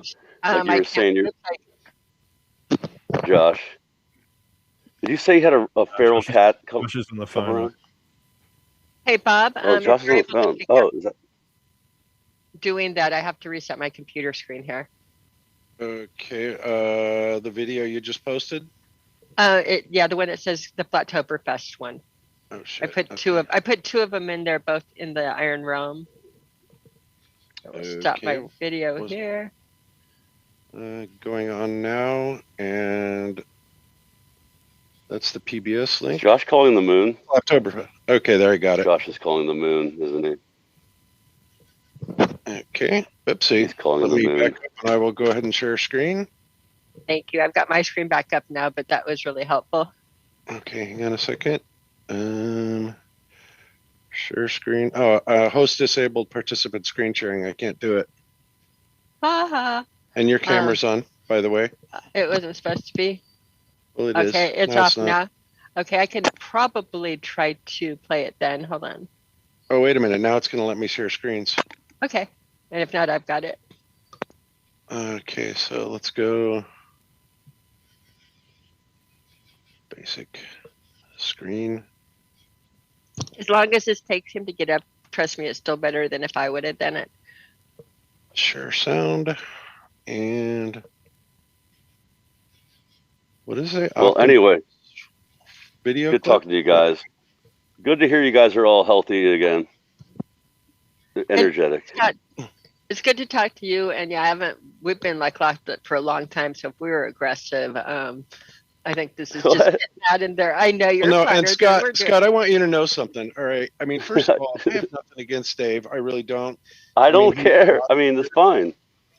All right, then I will. I believe you, bro. I believe it's all good. It's all good. Just explain it. If you don't want to hear it, then fine. You don't have to hear it. Okay, go ahead. Go ahead. I'm gonna play the promo now. Don't worry about it. Let's just play the promo. Can you see it? Yep.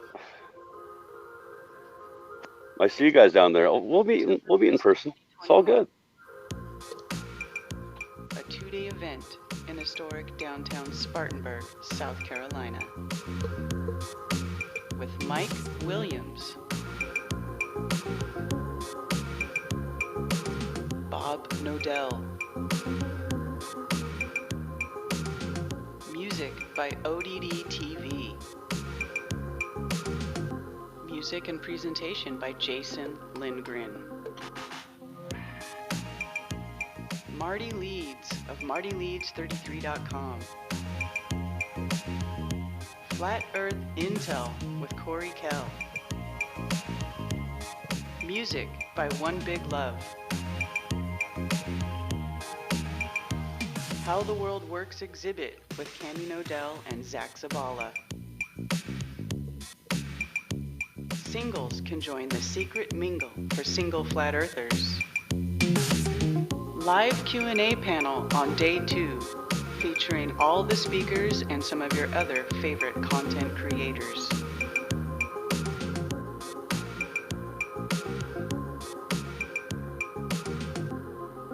Tickets available at the door and early registration at the Marriott on Friday, 6 to 8 p.m.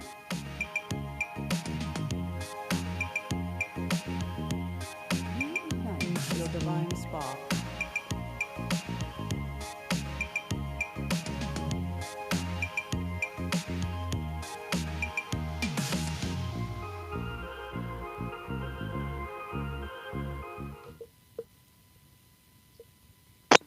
Awesome. I can't wait. This is going to be so cool. Nathan made an important note in the chat saying Flattoberfest live stream will have an 11-second delay due to technical satellite relays. I'm not sure how many nanoseconds that is, but it's a lot. They will be live streaming Flattoberfest on Caribbean on the Rockfin channel. So those that can't make it can join in there. Yeah, and I just want to say thanks to people like Nathan who come and help out at these things and do so much. Man, this guy was running like nonstop. I think we got to stop and chat only while, I was helping him. We were, I don't think I ever saw him not working when he was there. So yeah, big shout out to everybody who helps at these things. That's 11 trillion nanoseconds. Dude, Just Jack was pretty cool at that that Flattoberfest poster or billboard. That was pretty cool. That thing looks pretty awesome. Dave Weiss. No QR code. Big shout out to David Weiss. That is awesome. Yeah, he's gonna be. It's crazy. Take pictures at too. There's a nice hill right in front of it that you can get tiers of people, and yeah, it's gonna be perfect. Not too far from the venue. Yeah. Sorry, Scott. I did hear you there. I had my son in one ear and you in the other. I was trying to listen to both. It was not an easy task. Dude, your son. Your son is so cool, bro. That kid seems like he reminds me of you. Like he wants to be on a radio show. Remember you guys were doing a radio show with him? That one wasn't actually mine. That was actually a friend's, one of my wife's friends for years and years. That was her son. And he's cool as shit. He's really cool as shit for sure. But that's who that. Oh man, how old's your son, Josh? He's 20. He'll be 21 next June. Okay. Yeah, you had a kid. You had a kid right around the time I almost had a kid. I got a 15-year-old, and he's a video game pain in the ass kind of kid. Anyway, I was just talking about how did you say you had a cat just showed up to your property? Weren't you saying something about that? Walter, I believe. No, that was me. Oh, it was Walt? No, it was LC. Lucas. You had a stray cat? Yeah, just a cat turn up and we feed it, and we still have. Yeah, that's what happened. Yeah, because I was asking Zach, how am I getting rid of these voles? Like they're like mole type things. He's like, get a barnyard cat, and then I was like, I don't know about that because we have dogs and stuff. But then boom, a cat shows up at our property. I'm like, oh, that's awesome. Take care of all the rodents and whatever in the garden and stuff. You know what I'm saying? But no, Josh, you were saying about how your dog, you have two dogs? Recently a third, but yeah. I'll claim. Is it a girl, like the one that you were saying that leaves, it'll she'll be back eventually, Yeah. The funny thing is my dog's the same way. And we have to tie her up now because she, when we first moved here, she just would roam the whole neighborhood, and my neighbor would be like, "Hey, your dog's over here again," blah blah blah. I'm like, "Oh," but and he loved her. He loves my dog because she's cool, but she just likes to go and roam around and stuff, But my father-in-law, he almost fell off a cliff, and the guy that always hangs out with my dog whenever she comes over, he towed my father-in-law out off the cliff, and he's like, give Breezy a bone. That's all I want. All I want is just my dog's name Breezy. Just give her a bone for me towing you out. I'm like, see, my point is that's the cool kind of neighbors you want. I got 3 neighbors within 2 miles. And that's the kind of neighbors you want. They'll just pull you off the cliff and just say, hey, just give the dog a bone, I mean, not even good neighbors. I think that's the type of people you want to surround yourself with in general. And yes, for maybe a literal, but even a figurative. When you're standing on the edge of a figurative cliff, it's always nice to surround yourself with those people. And I think that's what we've done here. Yes, we've done a fine job, I think, of trying to surround ourselves with those type of people right here. And I want to. And that's what we have to do. for Yep. hanging out with us this evening. It's been an absolute Love pleasure. you guys. Grand time. Love you guys. Love you too, Scott. You have a great rest of your night, great rest of your weekend, and we will see you in the chats, and we will talk to you again soon. Peace. Peace. Thanks, everyone. Sweating like a whore on nickel night. Love y'all. You know, I was going to make a joke about, we were talking about the moon and hormones and how we could test it by making our own. But it's not easy to make your own hormone. You don't pay her. That's right. You start off by not paying her. Well, you poke her in the eye. Poke her in the eye. I think you're doing it wrong, Lucas. Anyway, you guys have a great rest of your weekend. We love you. We will see you back here next Friday for another episode of Have No Sphere right here on the Iron Realm Media YouTube channel. In the meantime, you can check us out every Tuesday and Friday morning. Well, here as well, but we'll be doing it bright and early, 4 a.m. Central Daylight, whatever the fuck time it is. Who knows these days? Hell, I don't even know what day it is half the time. So come over. Let's see if I can get the day right. It's your birthday and we love you. Da, da, da, da. All right. Peace out, everybody. You have yourselves a great rest of your weekend. Be good. Be well. Come on, reactant. There we go. That's what I was looking for. Love you guys. Bye-bye. Peace.